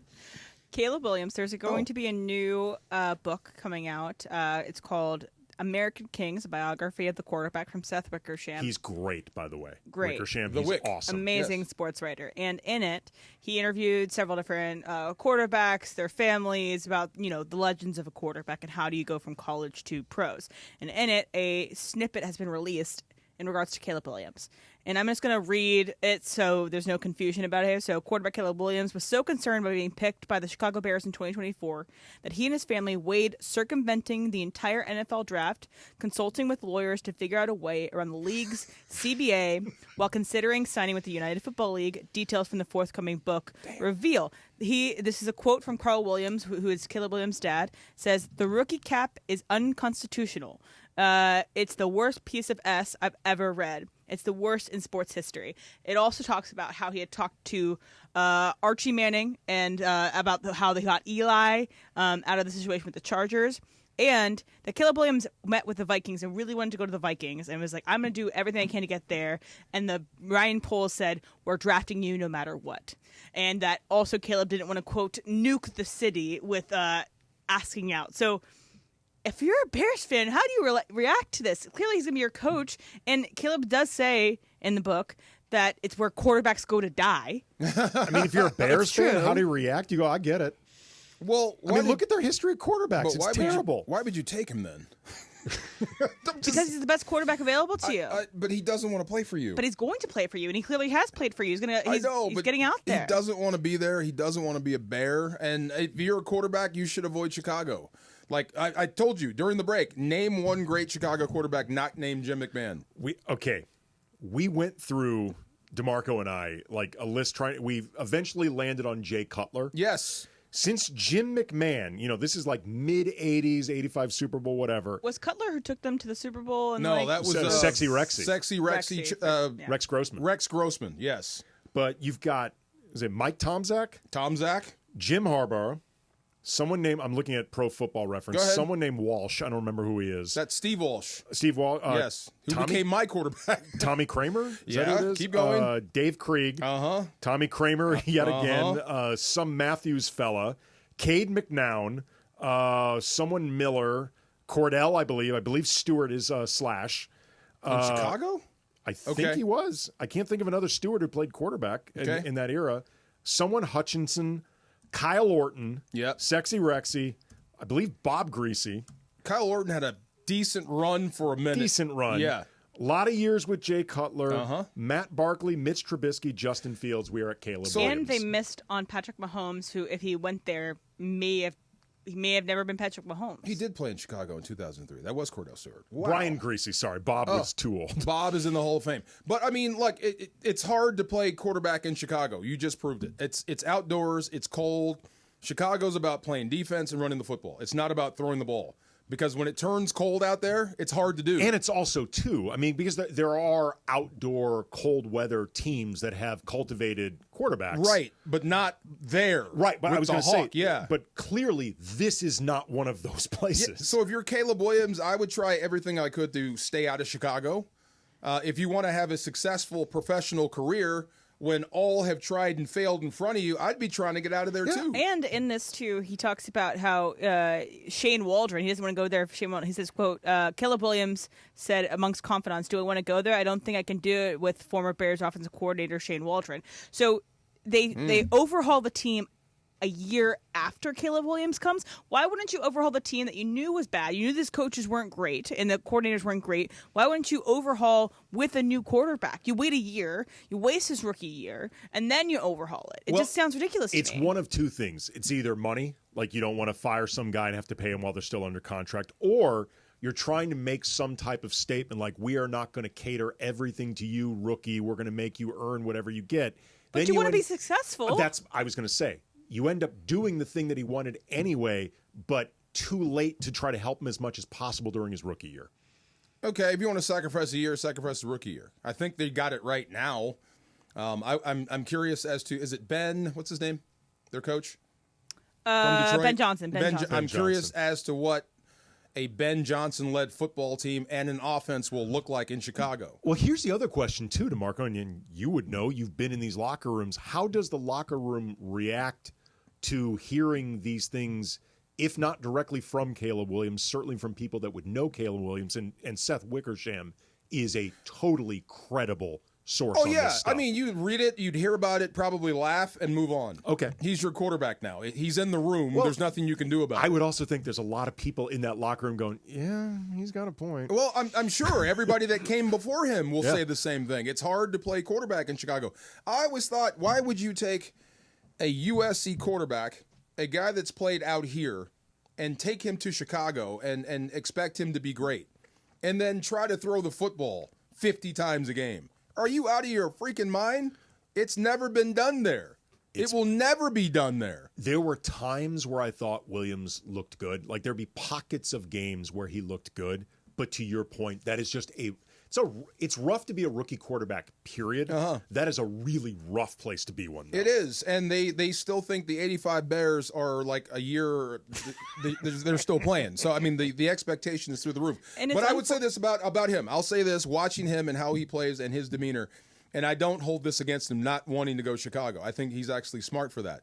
If any quarterback could turn that around, it's going to be him.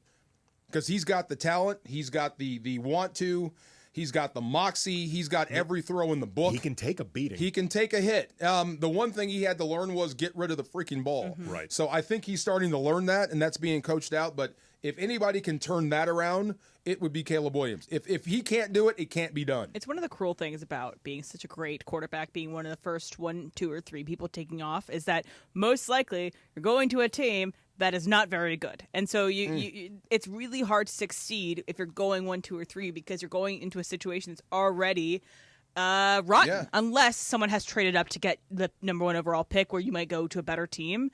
It's really unfortunate, and I think it's interesting that he did talk to the Mannings about how to do that and how it hasn't really been done since the Mannings. No. One of the goofiest moves I ever heard was the Rams. They took a 3-4 defensive end from Nebraska in the first round and wanted to make him a nose tackle. Okay, so Poona Ford, who's here now, is a little bit shorter than me and a mile wide. That is a nose tackle. Right. They tried to make a dude 6'7", 315 pounds play nose tackle. Like, why would you draft Did you ever him? hear why? It just, they thought. They drafted him. He was the best player available. We're going to make him a nose tackle. If I'm him, I would do everything in my power. If I found that out pre-draft, I would say every bad thing I could about this football team so they wouldn't draft me. Because that's crazy. That environment that you land in from the outset, like, I don't know how good of a quarterback David Carr ultimately would have been. I just know being drafted by the Texans destroyed him. He got blasted out. It destroyed any shot that he might have had of being a good quarterback. That's why I give Geno Smith a lot of props, because he went through the same meat grinder and he made it out the other side. You're right. And the other one, Sam Darnold, again, you went through the meat grinder. Yeah, I mean, look. And you made it out the other side. It remains to be seen, like, is what we saw last season with Darnold, playoffs notwithstanding, is that the building blocks for Darnold to finally be a good quarterback? We'll see. But Darnold, it was brutal how he entered the league. It's brutal. Yeah. Like Jets, Panthers, like these are places that destroy young quarterbacks. Ask me where I'm at on Sam Darnold. Where are you at on Sam Darnold? He doesn't suck. Is he great? Probably not. You know Does what? he suck? No. And here's the thing, dirty little secret. It's hard to find a quarterback that gives you enough doesn't suck. Right. It's hard. It's hard to find that guy. Yes, my benchmark is always Alex Smith. Yeah. That's it. I mean, he doesn't suck, right? You're not going to, like, light it up, but you're not going to stink. If you are an average starting quarterback, it means by definition you're better than half the league, and you are also better than 99% of the people who would attempt to do this. Correctamundo. That makes you hard to acquire. 100 days until college football, where Caleb Williams once played for USC. USC is an interesting spot. That is coming up next. Travis and DeMarco. Andy in for Travis, 710 ESPN. Hey, you can win and move in right now to a brand new house courtesy of my friends at Pechanga Resort Casino. Can't wait to go back out there. I think I'm going out there with Travis for a golf tournament soon. Can't wait. Going on now through May 30th, Pechanga Club members can earn entries into the Home Sweet Win promotion by playing their favorite slot machines or table games with a club card, in addition to a home giveaway. Pechanga's given $50,000 to Habitat for Humanity of Greater LA, that's Habitat LA, to aid in the rebuilding efforts following January's devastating wildfires. Entries are now live and ending at 9:30 p.m. on May 30. 9:30 p.m. May 30, close the books. So you can play your perfect combo at Pechanga Resort Casino, Southern California's premier resort casino experience. Visit the Home Sweet Win webpage at pechanga.com/home giveaway for more details. LA's mega sports station. 710 ESPN. Hey guys, it's Sedano. Los Angeles International Airport's People Mover trains begin rolling early next year as part of LAX's ongoing investments to transform and improve your travel journey. The People Mover trains will quickly move guests between their terminals and our new consolidated rental car center, metro trains and buses, economy parking, and Kiss and Fly lot. The trains will make it simple and fast to get to your LAX destination in 10 minutes or less, and trains depart every 2 minutes beginning in early 2026. Learn more at lawa.org/ESPN. Don't navigate the legal system alone. Hey, it's Travis. At the personal injury law offices of Joseph S. Normand, they will fight tirelessly to get you the max compensation you deserve. Joe and his team understand the emotional and financial toll that an injury can take on you and your life. Call 213-747-2000 or visit normandlegal.com. The law offices of Joseph S. Normand have helped thousands of people like you recover millions of dollars in settlements and verdicts. Visit normandlegal.com or call 213-747-2000. Your recovery is their priority.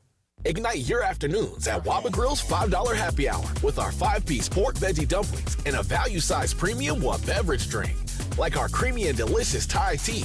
Enjoy $5 happy hour weekdays after 3 p.m. Only at Waba Grill. 710 ESPN, your home for the 17-time world champion Lakers. KSPN Los Angeles, a Good Karma Brands radio station. The biggest show on the radio. Mason in Ireland on 710. So I'm going on vacation. Have no idea where. Okay. I have said I don't control the steering wheel of my life, and that is generally true. I will be told where we will be going on vacation. And I've heard things like New York, Scottsdale, Austin, Key West, the desert. I heard Spain. I mean, I have no idea where the hell we're going. I hope Spain. Does it ever work like that for you? No, that would be weird for me. I actually think it kind of sounds fun. Yeah. But I'm a control freak, so I have to be in charge of the trip. I have to be picking the hotels, picking the flights. I got to be in charge of that aspect of my life. So for me, it would be weird. That's interesting because I am a control freak generally around the show, but not in my daily life. The OGs of LA Sports Radio. Today at noon. Mason in Ireland on 710 ESPN. And yes, welcome to the Travis and DeMarco Show. Now mornings, 9 a.m. to noon on 710 ESPN, your destination for LA sports. Let's get back to the fellas. The Travis and DeMarco Show continues right now.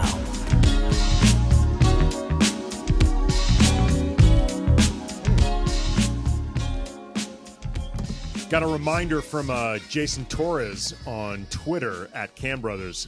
We were talking about rappers turned actors, successful ones. LL. You're forgetting LL had his own TV show on the UPN, In the House. Yes, I'm not forgetting. LL's been around forever. Yes, he has. We've watched him grow up. I mean, yes. LL was big when I was like in middle school, like a young teenager. Like literally. Yes. He was skinny, got big. Yeah. Got big again, got skinny, got big again.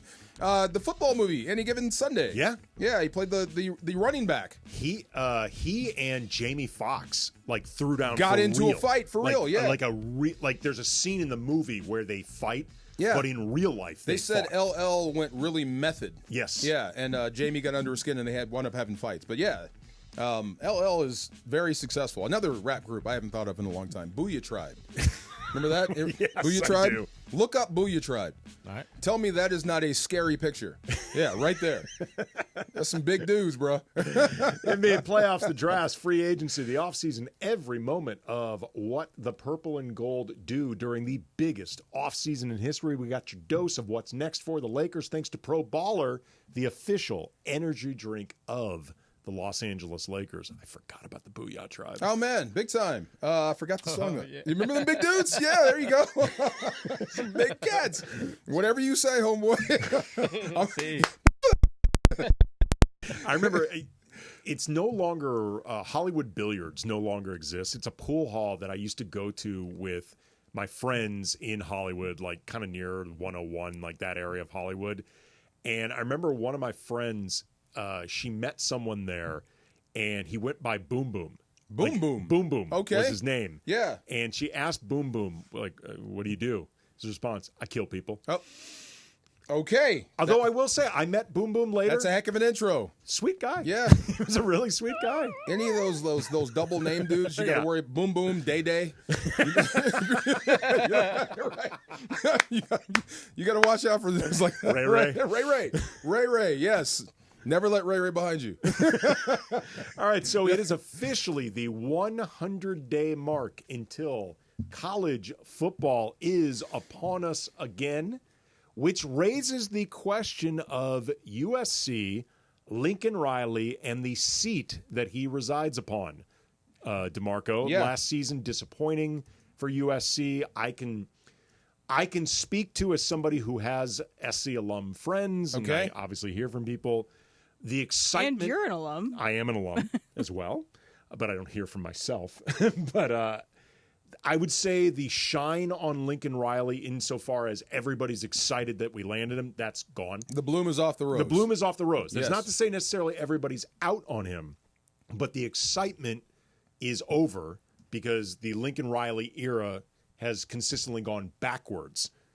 It's not what we thought it was going to be. It is definitely not what we thought it was going to be, but they just landed an incredible recruiting class. So with that in mind, do you think the seat hot under Lincoln Riley, cooling off because of the... Oh, I think it's still hot. Hot? The only way to cool that off is you got to win and win big. You got to put SC in position to be in the playoffs, win a national championship. That's the way Trojan fans feel about their program. So until you get there, your seat's always going to be hot. Or it's never going to be cold, I'll say this. But he may be, tell me if I'm wrong, the second most polarizing person in Los Angeles? Who's number one? LeBron. When you say LeBron, you're going to get universal praise. That is an interesting or question. hate.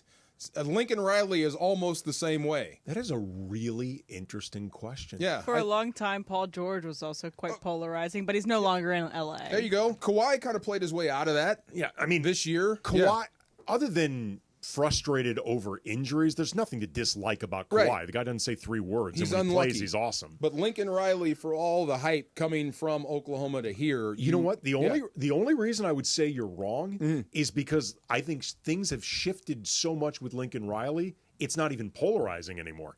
Like there's more people that actually just don't like him or are unhappy with him than would even argue. I would say you're right about that. That's why I don't think that seat cools off until he starts to win. The thing that I am most curious about with Lincoln Riley, wins big, most curious about, most skeptical about, however you want to put it, and I've said this many times, I want to see what he can do without a quarterback that is not first overall pick caliber.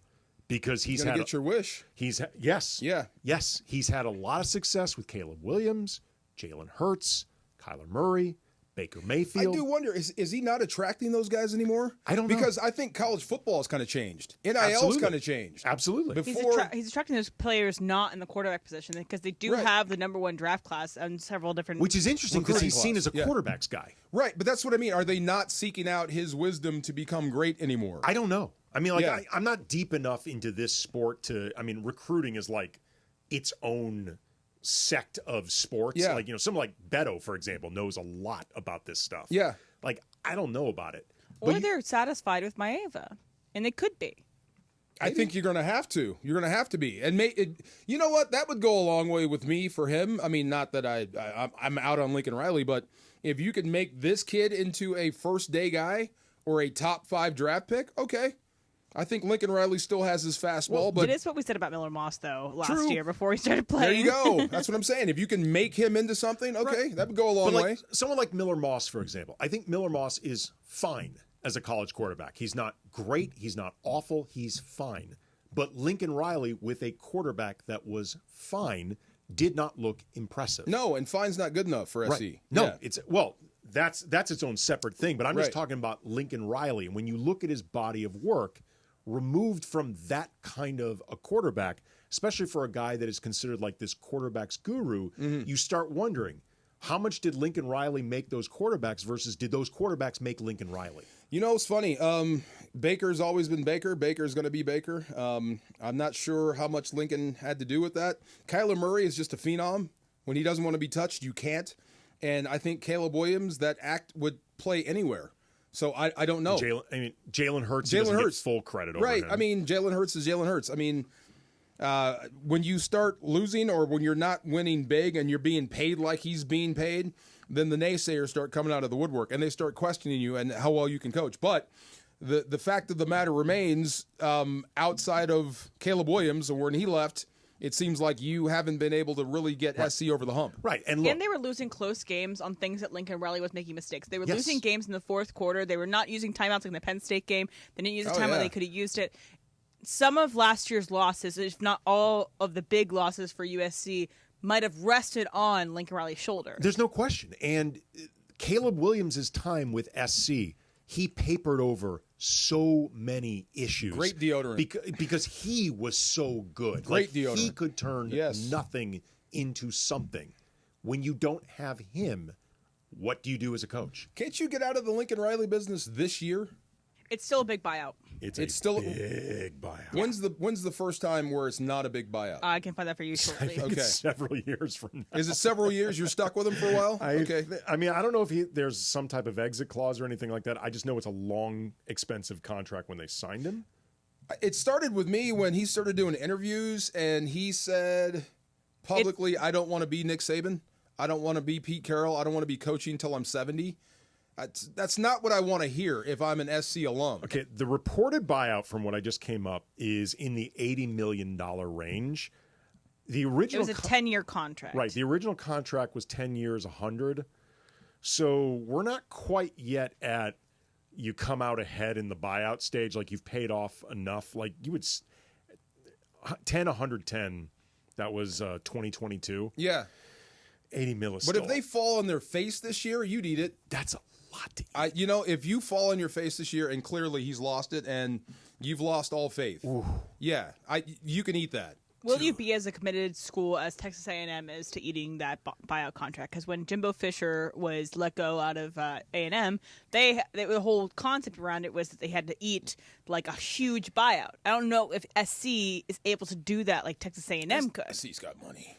So does Texas A&M. I know they've got money. It's still a lot of money. And it's you, but you can eat it if you want. Tuition's going to rise. If you wanted to move on. And you know what? I am not as excited for college football as I used to be because of NIL, because of all the movement. It's so weird. You know what I mean? You don't get to know players at certain spots. Yeah. It's difficult. You don't see that same quarterback rise from freshman to senior. I mean, this is a whole separate conversation. You and I have had it before. I don't consider it as much an NIL thing as a transfer portal thing, even though I know they're connected. Yeah. I think the problem is much more about the portal than it is about the NIL. Fair, but that's same thing. I'm just not as excited about college football as I usually am. What's interesting, I was listening to the WNBA commissioner speak on Bill Simmons today, and she was talking about, and Bill was talking about the idea that the WNBA and the women's college basketball is much more like what the older men's college sports used to be like, because the women, they cannot go to the WNBA until they're 22. And most of these women will stay at one place and graduate and play 3 years. And so when they get to the WNBA, you actually know the personalities of these players. Also, too, in the NIL era, a lot of these women are going to be making more money in college than they might in the WNBA. Which is why they stay longer than they're eligible. They become incentivized to stay in a way that's actually good for women's college basketball. Like, kind of everybody wins at this point. True. Right. And then when they're ready to go to the WNBA, they might be a little bit more ready, and they know they might have sponsorship deals that will take them, like, say, State Farm will take you from college into the WNBA. That's rare, a fifth-year senior in college basketball. Paige Beckers just became a DoorDash. Did she really? She's like a creative director for something with DoorDash. Yeah. Like, I'm sure it's like a combination of, like, ambassador / you have some... It's like when Lady Gaga was the creative director at Polaroid. Yeah, like you get some say in the commercials that we're going to involve you with your, the way you're going to be used as a face for DoorDash. That's pretty cool. It's awesome. Speaking of which, the WNBA starts up again soon, and I actually am going to be doing a fantasy league for WNBA this year. So very cool. Yeah. You in? Yeah. Why not? Well, not my fantasy league. It's with my other friends, but you can make your own. Why not? Wow. I'm trying, man. I really am. Why not? Do you just realize what Emily said? Get your own league. Yeah. Yeah. She's like, I'm in a fantasy league, but not with you people. Oh, yeah. I heard that. Yeah. I'm thinking about it, though. She's like, you guys go to Burlesque show. Yeah, I'm not going to the Burlesque show. You watch them shake their fat deposits. I'm not going with you. All right. Austin Barnes is no longer with the Dodgers, but I think he's had actually a pretty special run with the team. Talk about that coming up next. Travis and DeMarco, 710 ESPN. Cap here. Here's the scenario. Your home is flooded and the damage is severe.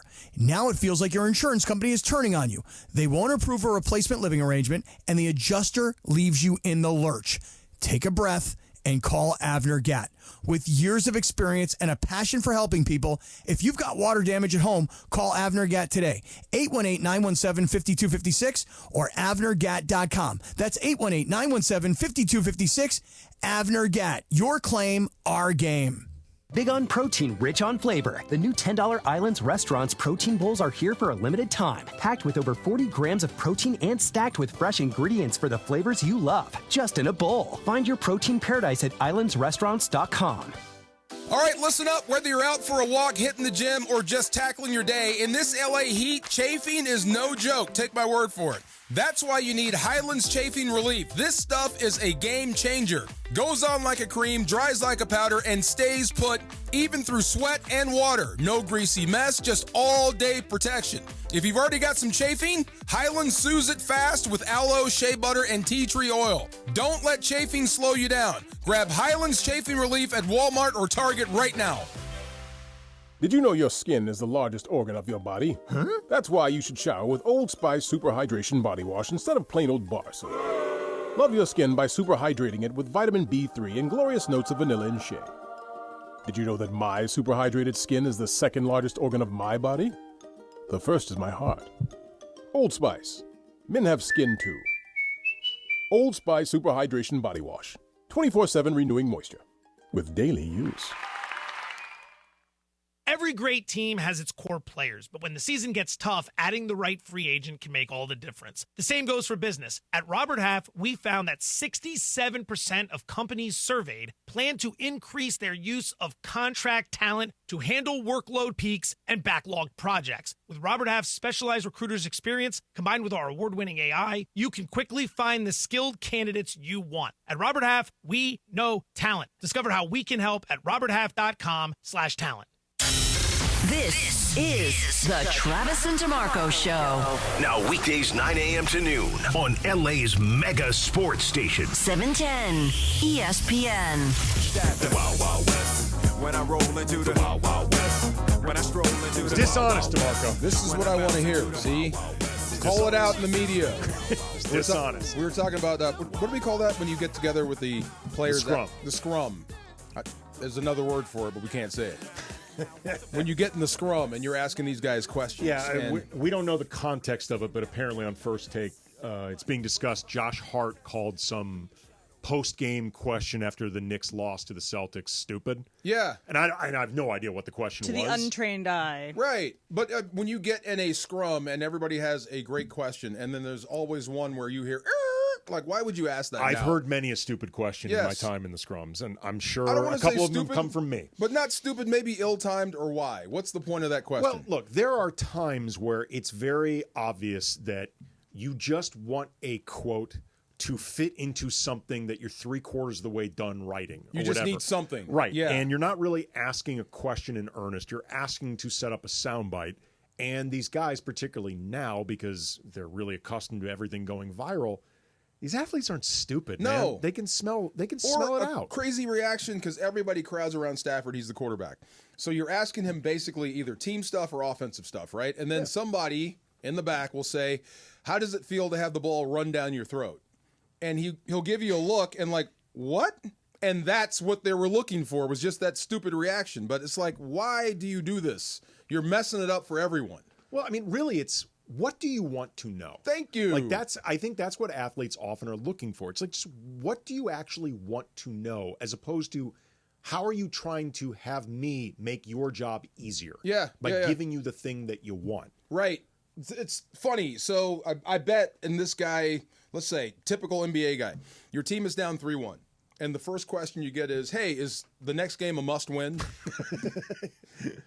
Duh! Yeah. You know what I mean? What happens if we lose? We're out. Right. Yes, of course Must it's a must win or win. can't lose. Thank you. Yeah. It's a...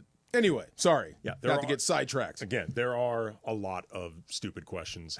I wonder. I just want to know from the Lakers' perspective. You're in the room. Give me the dumb guys. Years ago. I'll give you the football guys. Years ago, my brother Brian was asking Kobe a question. Yeah. And Brian just started, he was very long-winded with it, and I think in part because he kind of lost track of where he was and was trying to steer himself back into what he was going to ask, like for whatever reason, train of thought was broken. Yeah. And after, I mean, really about 20 or so seconds of setup, Kobe finally goes, what the hell is your question?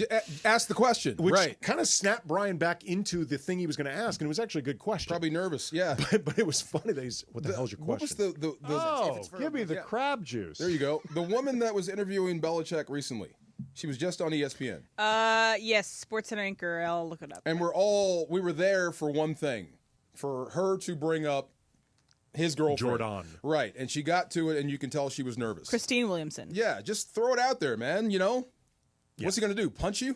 You know what I mean? Right. Okay, well, Jordan could come on from the side and like hammer. Drop kick you in the neck? Exactly. It's possible she might. Right. Yeah, like, she would drop kick to. Christine. If you got the Belichick interview, you know what everybody wants to hear, right? Exactly. Open with it. Go ahead. Exactly. Yes. Just get it out of the way. It's Yes. actually better just to get it out of the way. Just say it. Yes. Everyone knows the game. Get it out of the way. You move on. Austin Barnes DFA'd yesterday to make room for Dalton Rushing, who it's going to be interesting in and of itself what becomes of him. He's obviously not going to start ahead of Will Smith right away, but give Will Smith more opportunities to actually rest. Catcher is a taxing position. But what I think is really interesting, I mean, we'll see what becomes of Dalton moving forward, but you've got the Austin Barnes of it all. And Austin Barnes, I believe, 11 seasons with the Dodgers. Mm-hmm. He's only played for the Dodgers. Riverside product, so hometown team. And, there's the question of, was he around for too long? Like, his production has dropped off for a long time. People seeing him as Clayton Kershaw's guy. And it is ironic. Clayton, you ain't the guy no more. You don't get guys. Well, that is part of it. You're not the guy. That is part of it. I mean, they still obviously respect the hell out of Kershaw and appreciate him, but he's not a prominent enough role on this team anymore if you were justifying Austin Barnes by being Kershaw's guy. True. Okay. Like, Kershaw's not there enough for that. But what I do think is really awesome about Austin Barnes, and something that should be said, is if you manage to spend, I think it's 11 seasons with only one team. Yeah, it's amazing. And a great team, like a team that is always looking to win. Right. And he was during a very winning period for this franchise where obviously it is difficult to be on that team. The standards are high. and you've never come even close to sniffing an all-star game, it means you bring a lot to a clubhouse and a culture. Or you're a world-class politician. There's probably a little one bit or the of that. other, a survivor. I mean, either way, 11 years with one team is amazing. Yeah. And you're not a star. You're not a starter. Well, I just learned recently, I was listening on the way to the station to Locked On Dodgers just to hear a little bit more perspective about Austin Barnes. I did not realize he was a team captain. And this year? Yeah. Oh, really? I didn't know he was a captain either. Certainly last year. He's been a team captain recently. He's been a captain. Okay. Yeah, he's been. I think he might have been this year when they cut him. If he was a captain this year and you let him go, then this has way more impact. Yeah, because that would shake up a clubhouse. Well, if you fire the captain. Yeah, I mean, I think it sends a message to the rest of the team. You think? Yeah. If they can cut him, who's a captain, and they love, then everyone. Right. And maybe that was the point of it. I think some of the point was, to be honest, Austin Barnes doesn't produce anymore. But I think there is a message behind it. Like the idea that this guy, you know what this guy means to us. We want to make sure complacency does not set into this clubhouse. We get that there's no urgency. It's May. Nobody cares about May if you're the Dodgers early on. You can't constantly say that we are only about championships and then get upset when guys are not feeling urgent in May. Well, but you it's don't want gotta be complacency. No, it's got to be high performance. It's got to be ongoing skill development. It can't be a country club type atmosphere here. It's always got to be competing for the top. So this would definitely get my attention. Same thing they did last year with Jason Hayward, right? Yeah. Wasn't Jason Hayward Freddie Freeman's guy? He was Freddie's guy. Yeah, and they let him go. Yeah, shake things up. A lot of people at the time thought it was a mistake. Well, they won a World Series. I know. It woke people up, so it makes sense. But like Austin Barnes and his role in this clubhouse and the respect that he clearly had in there, it reminded me, like in terms of when guys like that, the role players who truly matter. Years ago, I don't even remember what publication it was, but I was writing a piece about NBA role players. And as I was writing, I started zeroing in particular on Udonis Haslem and Nick Collison. Oh, yeah. Because at the time, they were both looking like they were going to be the rare role players who were lifers with one organization. Both Collison was just 1 year Sonics, then Thunder. And UD has been in Miami forever. Right, exactly. Yeah. He's Mr. 305. Yes. And like a moment when I really realized how much these guys matter. I went to, I don't remember if the Thunder were playing the Lakers or Clippers, but I went to the game, and afterwards I was in the Thunder locker room. And KD was doing his scrum, and he clearly was not in the mood for it. The Thunder probably lost or whatever, but not in the mood. And when the thing ended, the guy running, media relations was like, Kevin's done. He's like really shooing people away. And I went up to Durant. I'm like, hey, I know you're done. I'm writing a profile about Nick. Would it be okay if I talk to you? He immediately went, I'll talk about Nick. Oh, yeah. Okay. And Westbrook, who I also talked to, and Russ, famous for not liking post-game scrums. What? Y'all tripping. Yeah. Russ gave me a ton of time happily because they wanted to see Nick Collison get his shine. They have that respect. They wanted people to know, he's a role player. He's never going to be an all-star, but he matters in this locker room. You're comparing Austin Barnes to Nick Collison? Yeah. Kind of? Yeah. Okay. I think there's more production from Collison. Maybe Austin Barnes had he had a few good seasons. Like in the 2020 run, he mattered a lot. Like Will Smith was not entirely ready for that. He caught a lot. But the during role that player, run. I'm right there with you. But I mean, at some point you got to move past that. But especially if you have to bring up some kid that needs time in the majors. Right, but there's levels to role players, and Laker fans will often think about like the Derek Fishers and the Robert Ory's and the Rick Foxes, like the truly elevated role players. Elite role players. Yeah, like KCP during that championship run. But then there's the guys a rung below, but they matter a lot. Like I remember the 2009-2010 Lakers, the back-to-back with Kobe and Powell. Josh Powell was like the 11th guy on that team. That locker room loved him and respected him. Like he was one of Kobe's guys. And it was because Kobe recognized Josh Powell is by NBA standards low NBA talent, but that guy gets every ounce of his talent. He's got out a lot of of want to in it. Right. And Kobe respected that. Like Phil Jackson actually. I respect it too, but I mean, if I'm, part of management. I mean, Josh Powell was only with the team a couple years. And I need to shake things up. Absolutely. That would be the first guy I look to. Absolutely. Especially if he's loved by the team. Right. What do you think they would do if I let him go? I think I might get the team's attention. Yeah. Or I'm telling JJ. JJ's telling me, I just can't get these guys' attention. I got something for you. Let's cut him. That'll wake them all up. Yeah. Yeah. There you go. I mean, I think Austin, ultimately, it's a really cool career. Austin Barnes, I'm sure, will end up doing something with the Dodgers Probably organization. be a manager at some point. Yeah. Catchers. He's a catcher. Yeah. Catchers make good managers. Yes, he does. There's a lot of soap opera elements to this, whether you're talking about Kershaw, whether you're talking about rushing, but I do think it's worth just talking about Austin Barnes. No doubt. The thing with Clinton and what's wrong with Kershaw pitching to Will Smith? He does. Okay. He does. Okay. He just, look, he preferred A.J. Ellis before. He prefers Austin Barnes. Clayton Kershaw is super OCD. He's you very need to be regimented. Cy Young caliber to was. request your own guy. Well, he was. Right, yes. When you're as good as Clayton Kershaw, you can get away with a lot. It is a Live Nation ticket Thursday on 710 ESPN. Call in right now, 877-710-ESPN, 3776. Can you do that? Let me call Uber, but I'm going to use my driver. You bring the car. I'm going to have my guy drive. Can you request your own driver? No. Okay. Be caller 7-877-710-ESPN to win 2 tickets to The Who live at Hollywood Bowl on September 17th, or you can get tickets now at Ticketmaster.com. If you can't sell what is coming up with the NBA, I don't know what to tell you. Explain that coming up next. Travis DeMarco, 710 ESPN. Steve Mason and John Ireland. Mason and Ireland. Next at noon after Travis and DeMarco. Name John's boat. I would call it the Worthy. Worthy was here. In the tram is this older couple who went to North Carolina when Worthy was there. It was like they had seen the Lord. It was amazing. So if we named it the Worthy, everybody at the dock would know exactly what we were talking about. The OGs of LA Sports Radio. That's Mason and Ireland. On 710 ESPN.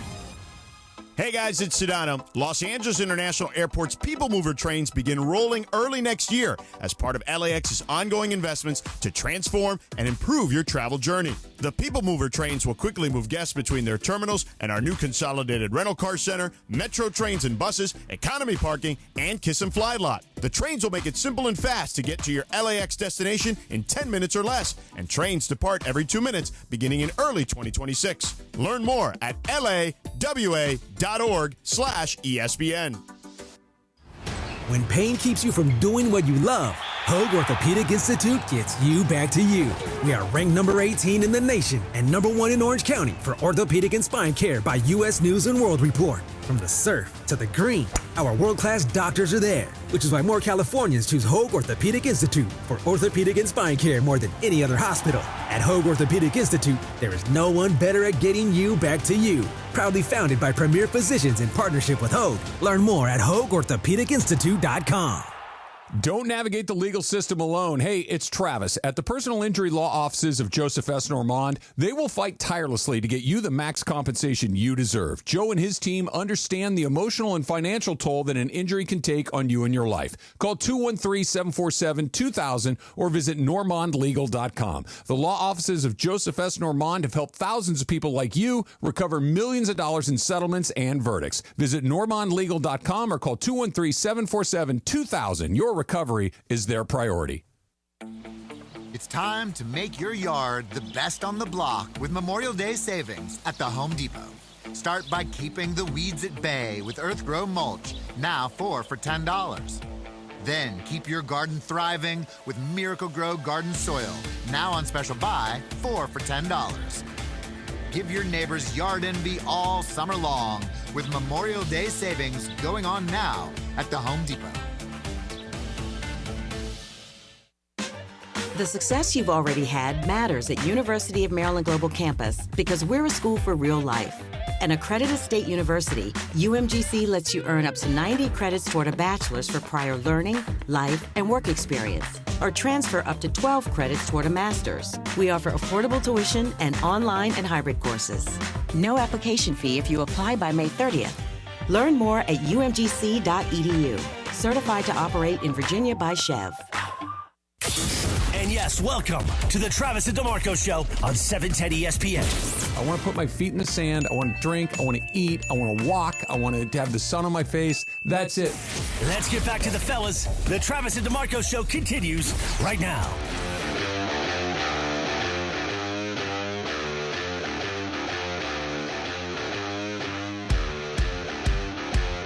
What is that from? Muse. Huh? Muse. Muse. Yes. Okay. Felt like we were about to enter the Roadhouse in Roadhouse. It was, right? This Where's is very Dalton? Roadhouse movie. Where's Dalton? Let's Fun go. fact about Muse is that Muse was a muse for Stephanie Meyer, who wrote Twilight. She was a huge fan of the band Muse and used their songs in like every single movie. Really? And is in the ether when she was writing Twilight books. They will not force us. That's them, right? Confession? Yes. Yeah, okay. Confession? I don't know who Muse is. So Oh, really? They did Supermassive Black Hole is one. They did the one you were singing. Yeah. And then what was it? I remember Muse. I don't remember. I must have missed this. That one It's okay. song I really like. Yeah. Do not remember this at all. Stephanie Meyer didn't miss it, and then she wrote 4 great books. Just kidding, they're not that great, but they did have an impact on me as a child. It's a decent name for a band, Muse, right? Muse? It's pretty good. Yeah, absolutely. Catchy. So last night, the Knicks were not able to close the deal against the Tatumless Celtics. There will the be Luke Kennard game, right? This is great. Emily, in our rundown, she's going through a list of different topics, and one of them was Knicks and Celtics.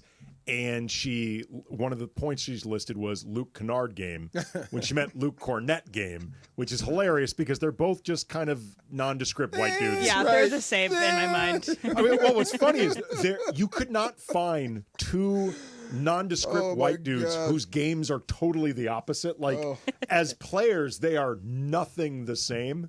But if it's just pick them out in a lineup, they're exactly the same. Yeah, I don't know ball like that. I don't know. Yes. I was unfamiliar with their game. You mixed up your Lukes? Yeah. Wow. Years ago, I was doing some ESPN thing. I don't know what it was, but I had to go at Staples Center, there was some type of red carpet press thing.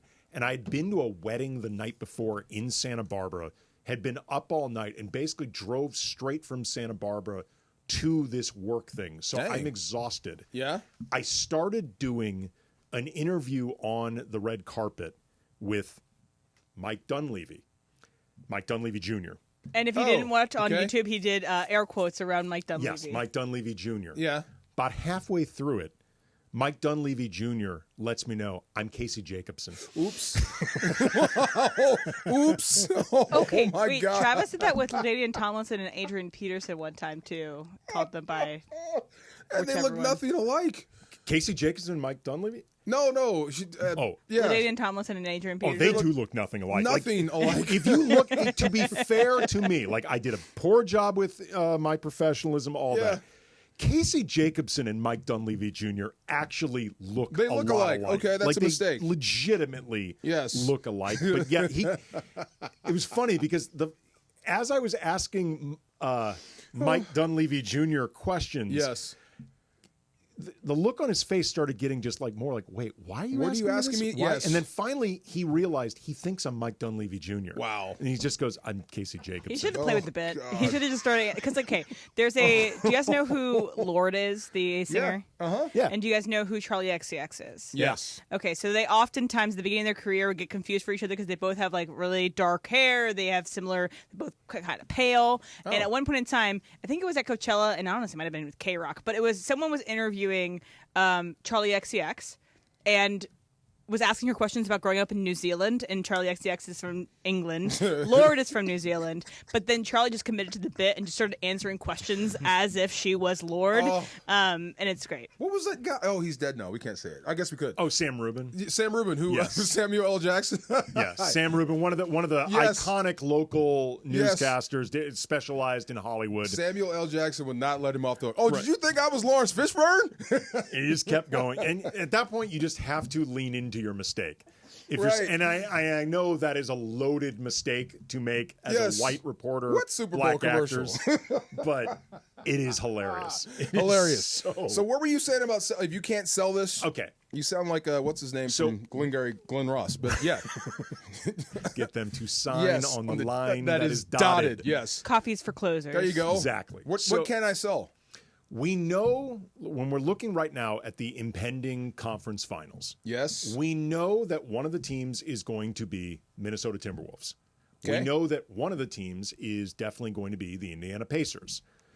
I think one of the other teams is likely going to be the Oklahoma City Thunder. But if it is not the Thunder, if Denver somehow manages to win 2 straight against the Thunder, you are then with not as splashy Jokic, Denver. Murray. Yeah. Great story, though. Great story. But Fired not their coach. Yeah. In a broad way, not considered as splashy. And then either Knicks or Can't sell Celtics. cornflakes with them. Yeah. Right. Knicks or Celtics. And you potentially have a situation where 3 of the 4 candidates are going to be to make the finals are going to be in middle-sized to small markets, potentially a finals with 2 small markets. And I can tell you right now, one of the big talking points you're going to hear, if that's the case, is people saying that the NBA will have no idea how to sell this. Like the NBA is going to be mad. You can't sell Timberwolves versus Pacers. That's going to be boring. Thunder Pacers, that's going to be boring. Nobody's going to care. And my response is, if the NBA in the year of our Lord 2025, where every player has their own brand and platform, you have social media, the world is global. If you cannot sell Anthony Edwards, if you cannot sell Shai Gilgeous-Alexander, if you can't sell, he's an How do you sell Indiana though?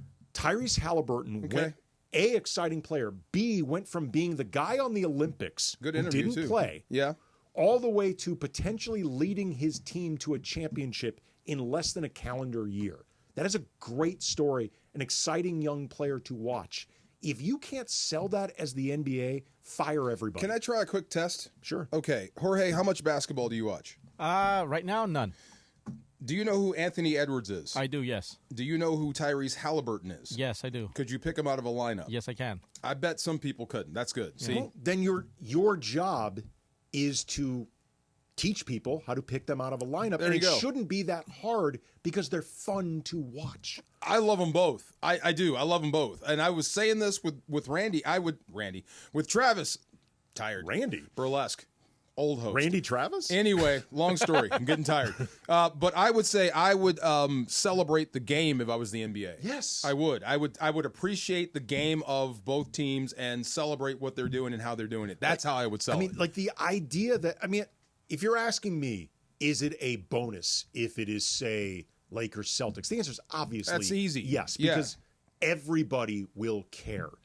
But the idea that in this age where everything is so global and the exposure's higher anyway, that you can't sell Timberwolves or Thunder versus Pacers simply because of market, like it ain't 1997 anymore. But I would say this, if it's the Lakers or the Boston Celtics, I think you could sell that series 2 months after the last game is played. Indiana and OKC going at it, once the game is over, that's probably it. Well, depending on how the series goes. But also depending on what you do with it. Yeah, right. Like, if you have that, as they say in the media industry, you advance the story.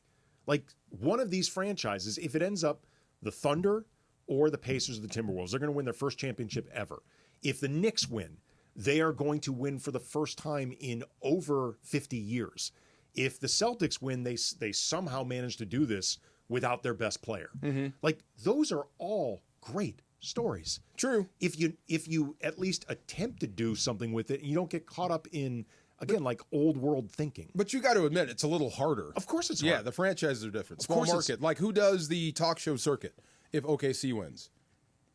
Bring them all out. They love to be together. Well, you can only take one. No, you can take them all. You can only take one to the talk show circuit. No, I disagree. There's only going to be one guy out there with Kimmel. Jimmy Kimmel literally had like half the Lakers with them. That's the Lakers. That's what I mean. But the point is, like, first of all, Jimmy Kimmel, if we really want to get in the weeds, he's a basketball geek.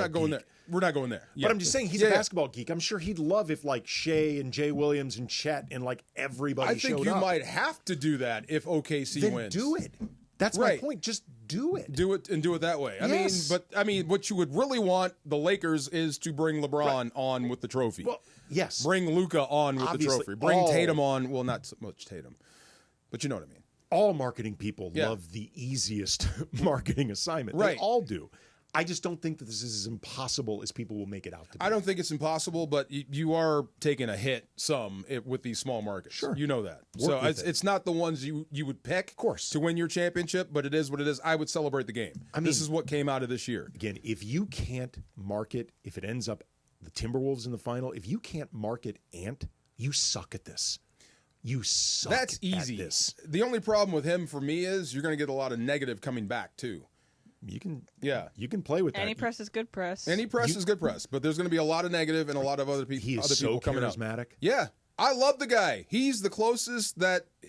He's the guy that reminds me most of Jordan. He even looks like Jordan. How he plays, right? Yes. The guy flies through the air. Yes. That's the stuff I'm paying to see. That's entertaining.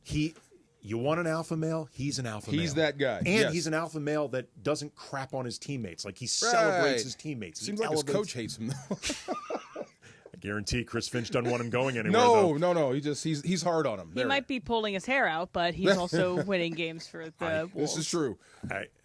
It's a good. They're back in the Western Conference Finals 2 straight seasons. Like that in and of itself, like they're a team on the cusp. You can do something with. They got to get over the hump this year, though. They do. This has got to be their year, or that an opportunity. This has to be the only problem. The other problem is I'm rooting for him, but if they win a championship, that also means Rudy Gobert won one.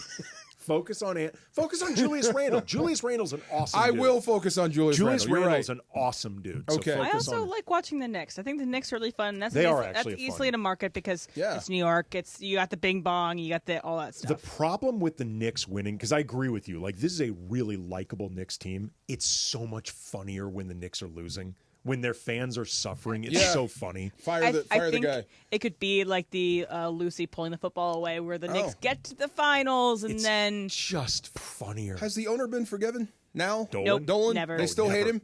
They're gonna. He may bring him a championship. No, he is a bad guy. When you threw out Charles Oakley, that was it. No, the credit is going to go to Leon Rose. Okay, like. And Jalen Brunson. So when if the Knicks win and he's walking up there with the trophy, his home crowd is going to boo him. They Possibly. might. It's New York, dude. It's New York. Possibly. I mean, it's New York. They'll. This is true. I mean, it's a tough Bing crowd bong. Anyway. Bing bong. The Dump coming up next. Travis and DeMarco, 710 ESPN. The most followed sports radio station in the world. In the world. That's right. In the world.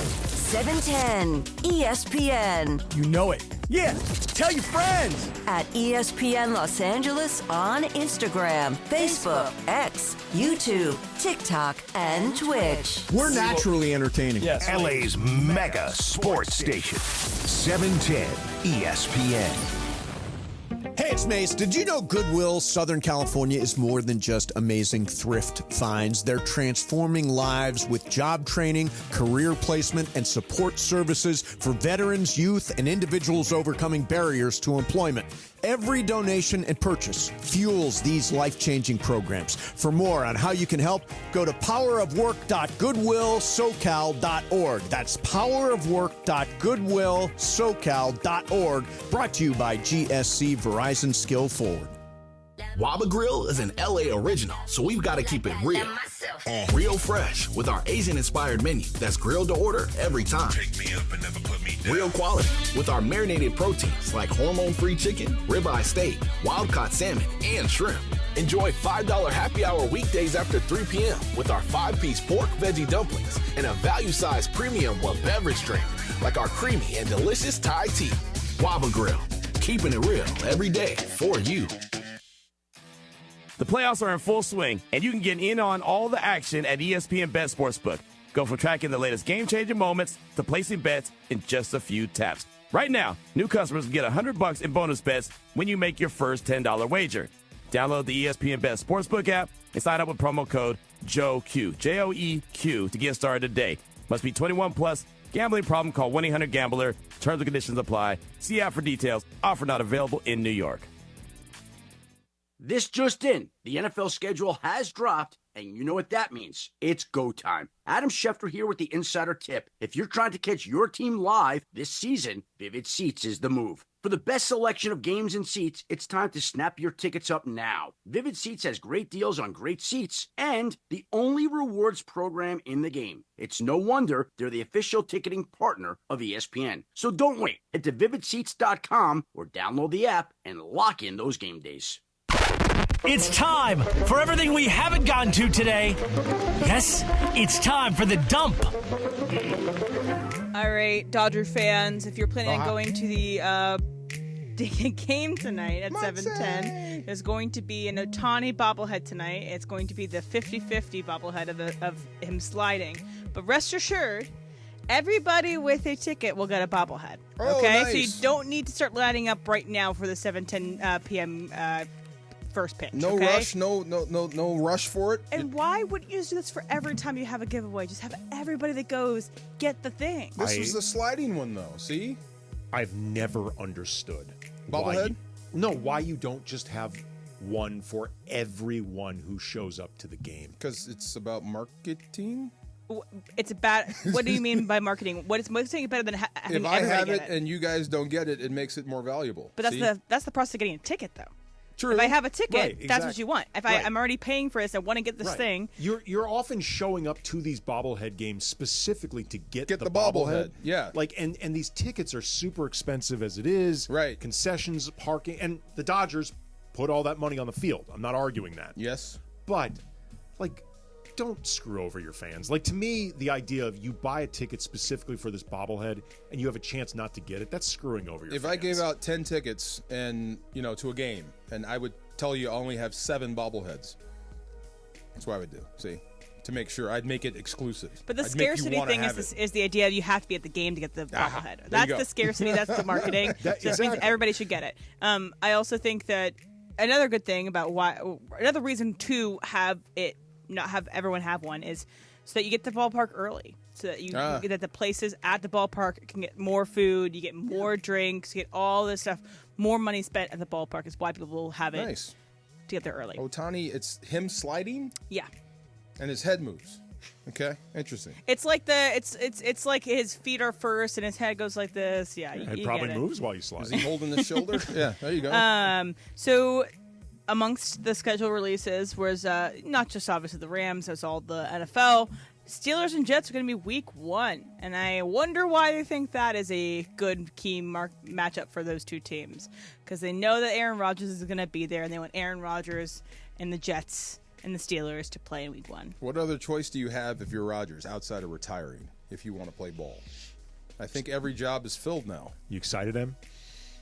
It's not official. Yeah, He's good. It's better than we had last year.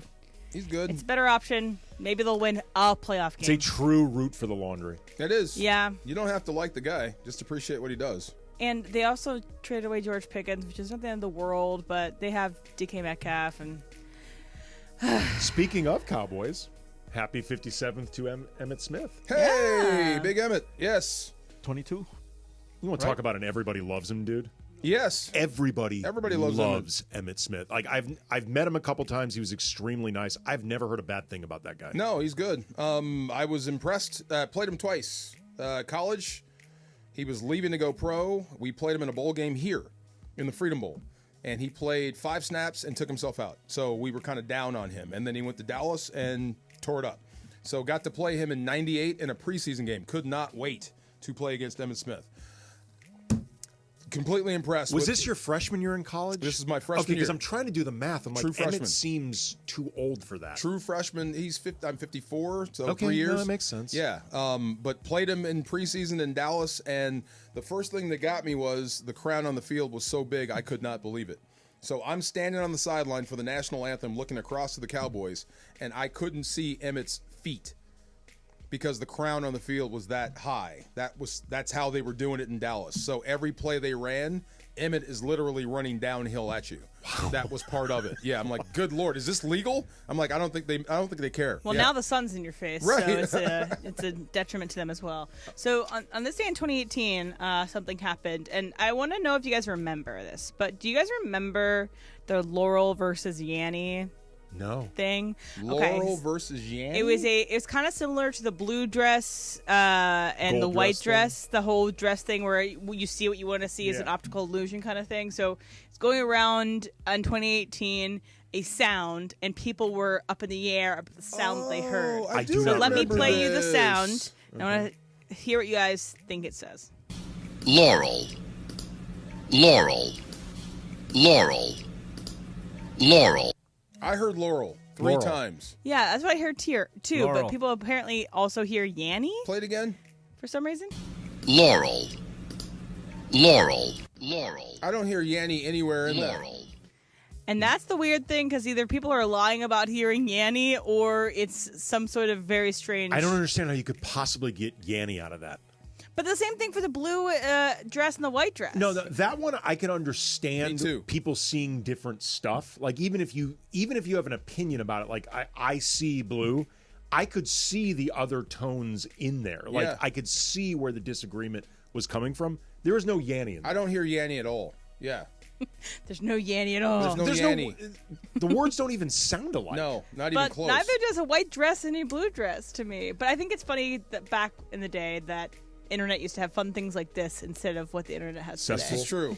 Do me a favor. Okay, on the count of three, you say Yanny. Okay, 1, 2, 3. Yanny. Laurel. Yeah, that's not even close. See? No. Okay. Yeah. But that's why everyone was so confused about it at the time. When you, Anyway. by the way, when you type this up on the rundown, I thought you meant Yanni, like the new age musician. I was like, Yeah, who, me too. I was like, I who's don't even know Yanni who that feuding is. with? Fighting? Oh. Who's Laurel, and why yes. is Laurel fighting with A Yanni? magician fight. Let's go. I don't even know who Yanni is. On this day in 2015, Mad Max Yes! Fury Road was good one. released. So one of the best movies of the 21st century.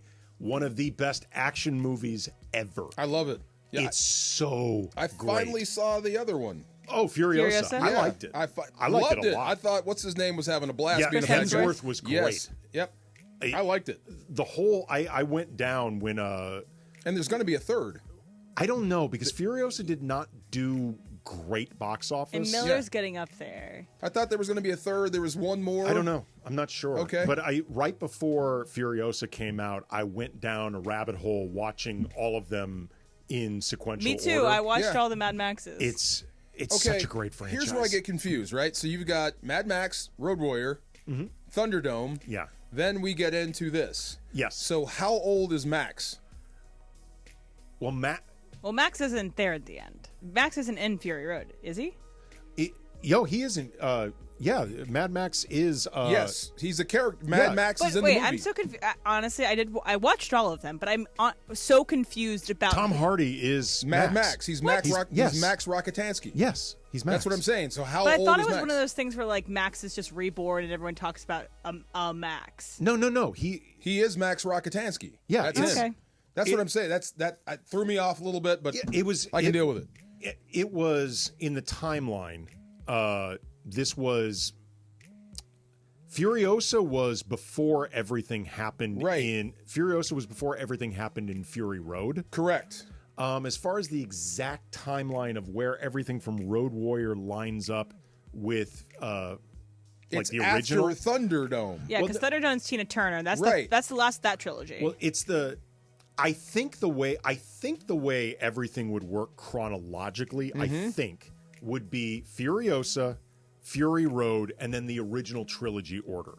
I believe that's but how. no, I thought Fury Road happens after Mad Max because it's before the. It's a prequel. But It's a Mad prequel, Max, though. no, but Fury Road is not a prequel Yeah, it is. of Mad Max the original because the world is so much more I believe it is. apocalyptic. I've always see. Let me look I this think up now. I think I the love first it. three are before Mad Max Fury No, Road. it could give you a headache, but it does. The timeline is all screwed up.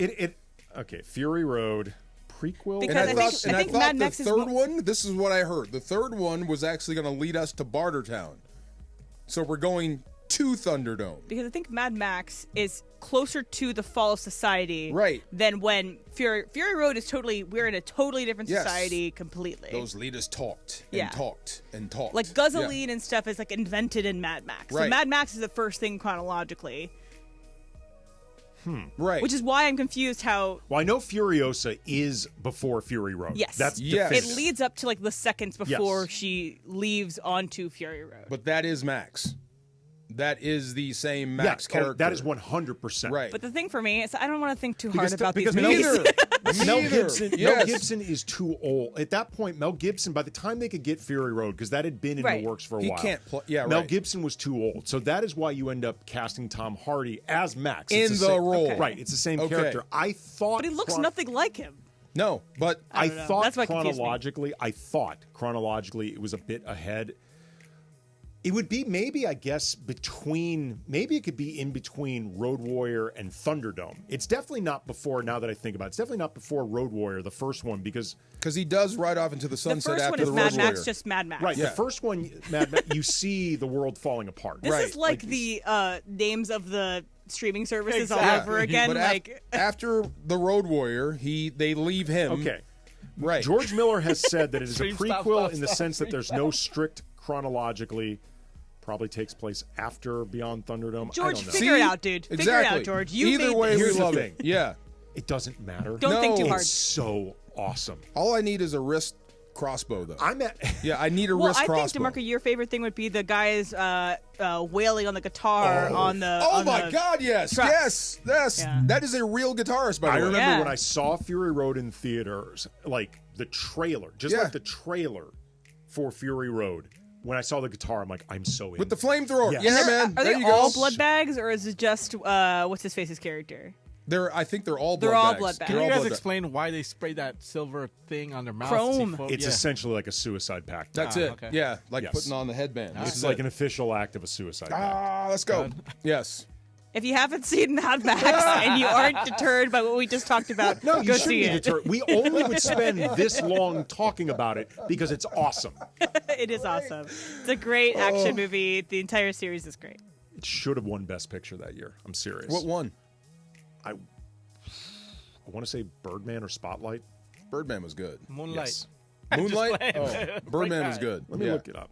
All right, that will be announced. What won Best Picture instead of Fury Road that year, along with Mason and Ireland, coming up next. Crosstalk 710 ESPN. Hey guys, it's Sedano. Los Angeles International Airport's People Mover trains begin rolling early next year as part of LAX's ongoing investments to transform and improve your travel journey. The People Mover trains will quickly move guests between their terminals and our new consolidated rental car center, metro trains and buses, economy parking, and Kiss and Fly lot. The trains will make it simple and fast to get to your LAX destination in 10 minutes or less, and trains depart every 2 minutes beginning in early 2026. Learn more at lawa.org/ESPN. Mother's Day is over, and now it's back to me. Hey, Pancho, pass the scotch and cigars, will you? Now your top reasons to visit Morongo. Smoking good times, cigars, spirits, food, fun, and live music by Pancho Sanchez. This Sunday, Number 2. Foghat, live May 20. Number 1 reason. Oasis Pool is beaching. The cabanas are beaching. The water slide is beaching. The lazy river is beaching. It's a beaching good time. Morongo, good times. Hey guys, it's Sedano. Flashy discounts, gimmicky sales? Don't fall for it. At Hernandez Wholesale Flooring, we give you honest, wholesale pricing all year long. No bogus markups, no tricks, just the best floors at the best prices. Call 866-62-FLOOR. No sale beats wholesale. Hernandez Wholesale Flooring, check them out at hernandezwholesaleflooring.net or call them at 866-62-FLOOR. For the best prices on hardwood carpet and more, call 866-62-FLOOR. KSPN AM 710 Los Angeles. KRDC AM 1110 Pasadena, Los Angeles. K256CX 99.1 FM Pasadena, Los Angeles. It's the greatest segment in LA sports radio history. Oh my God. When the shows come together for magic on the radio. It will only grow stronger. It's time for Super Crosstalk. Mason in the house. Let him finish. Let him finish. Ireland in the house. Ireland's here, too. Mace, what did that caller say about Pepe yesterday, that comedian? Said he always runs the light. In other words, he goes on too long. Says so Pepe he is runs the guilty red of light. running the light. that he talks too long to make his point. That was our conversation about the Road Warrior. Wow, come on. We're trying to figure it out. Come on. Oh, Spotlight was, in fact, the winner. Spotlight won. The By the way, year. I would have voted for Mad Max Fury Road. Great movie. Absolutely. Did you ever see that, Spotlight John? was excellent. Spotlight's great. Did you ever see Mad Max I Fury did. Road? I thought that was great too, Oh, but I thought so Spotlight good. was a worthy Best Picture choice. Not going to disagree. This day in 2015, Mad Max Fury Road was released. It's a great one. It's Hey, Andy, so are good. you in for Trav because he's sick, or did he take a day off? Sick? Oh, because this is a Chuck Boom situation, Mace. What's that? First day of a major, biggest golf guy in the station, mysteriously sick. I think he is camped out in front of his big screen because it started at 5 this morning and it goes till 5 tonight. Well, you can do that while you're sick, though. Of course, you can watch golf. You can lay around and watch golf. Exactly my point. Yeah. Well, wow. I mean, it's one of those two things can be true at the same time. He's watching and he's sick. Let's say he's both. So did you – I don't even know this story, but apparently – and it's like the 1930s because DeMarco went to a burlesque show. Yes, he did. I'm like, isn't that like Gypsy Rose Lee and stuff like that, like super old school stuff? Kind of fun. Went in with low expectations. Had a great time. And what do they do? Marina. They do what you think a burlesque show does. They do a little dance. They tease and. But DeMarco, how long ago was this? This was last night. Oh, okay. This was hours ago. You'll never guess where this thing was staged. Okay. Are you familiar is it the with place where they have the turtle races? No. No. Oh, okay. Are you familiar with Marina Del Rey? Sure. A place called Killer Shrimp? Yes. Right there.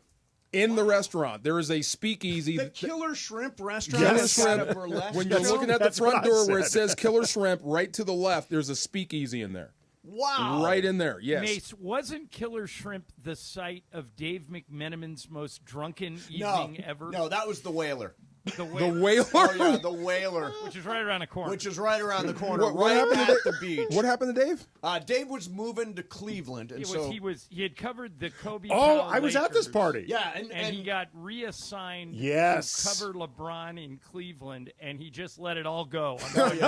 yeah, I've had some drunken nights at the Whaler. I was at that. Like the whole family McMenamin was there. Oh, my gosh. Right. That's right. Yes. A lot of fun, though. A lot of fun. Got to meet a lot of people. Yes. Cool. Shake those, what did we call it again? Fat deposits. Shake those fat deposits. I thought you were going to say something different entirely. That's what I was talking about, but that's what she said. Well, Yes. one of the people that DeMarco was with referred to them as fat deposits. Yes. Oh, really? She was having a great time. Very academic. Yep. So this was how she was going, woo woo, shake those fat deposits. Oh, nice. Kind of stopped the whole room. Okay. Very interesting. John, Yeah. there's some new terminology for you. Fat deposits. There we go. It We're gonna really work that in. romanticizes the whole thing, doesn't it?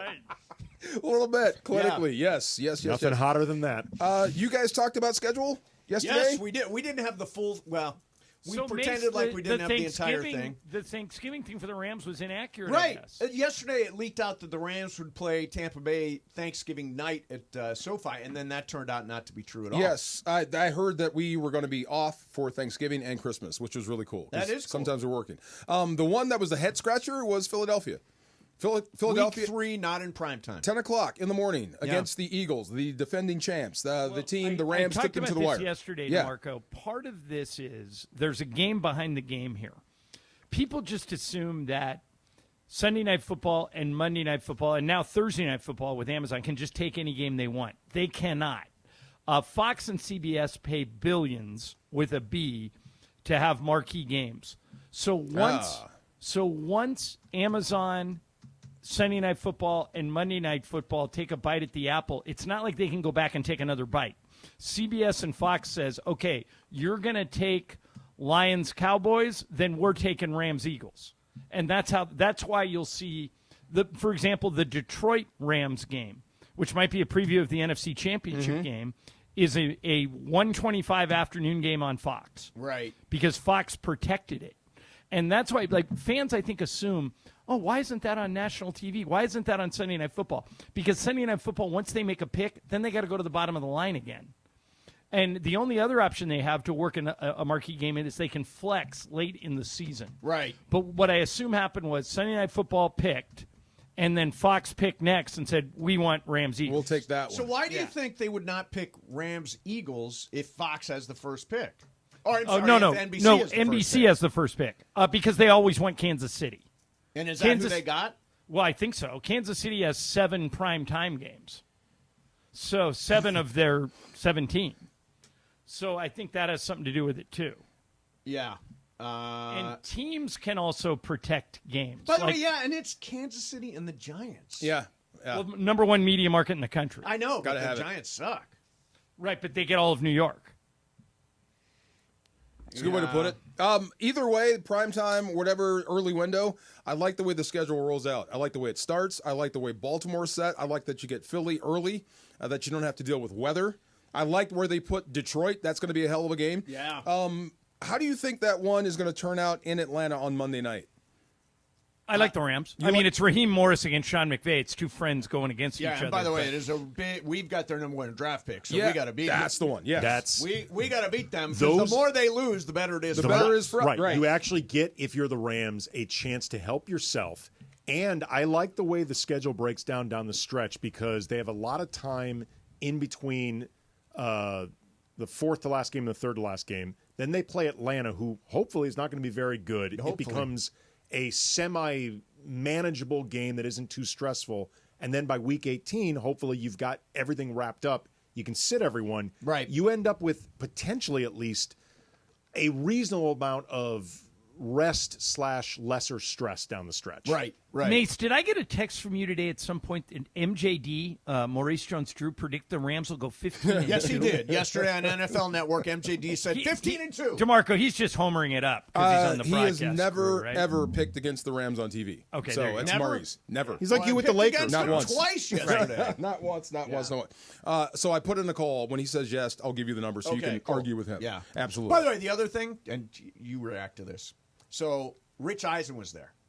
And MJD was wearing... Soon to be ESPN teammates, Rich Eisen. That's awesome. MJD was wearing his Rams Super Bowl ring. Yes. Matthew Stafford was on at the same time, was not wearing his Super Bowl ring.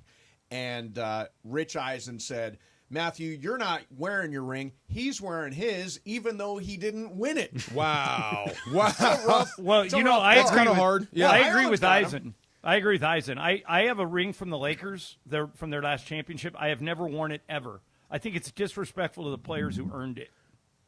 I kind of agree with that. I do. MJD, though, is in a very strange, specific territory of didn't play to win that Super Bowl. However, played in the league and was good enough to be superstar, good enough to be the running back on a Super Bowl winning team. He unfortunately just had never lined up that way. He single-handedly won me my your fantasy. One year. He was. I forget how many touchdowns. He was good, man. Have you gone over to watch the Rams play in London?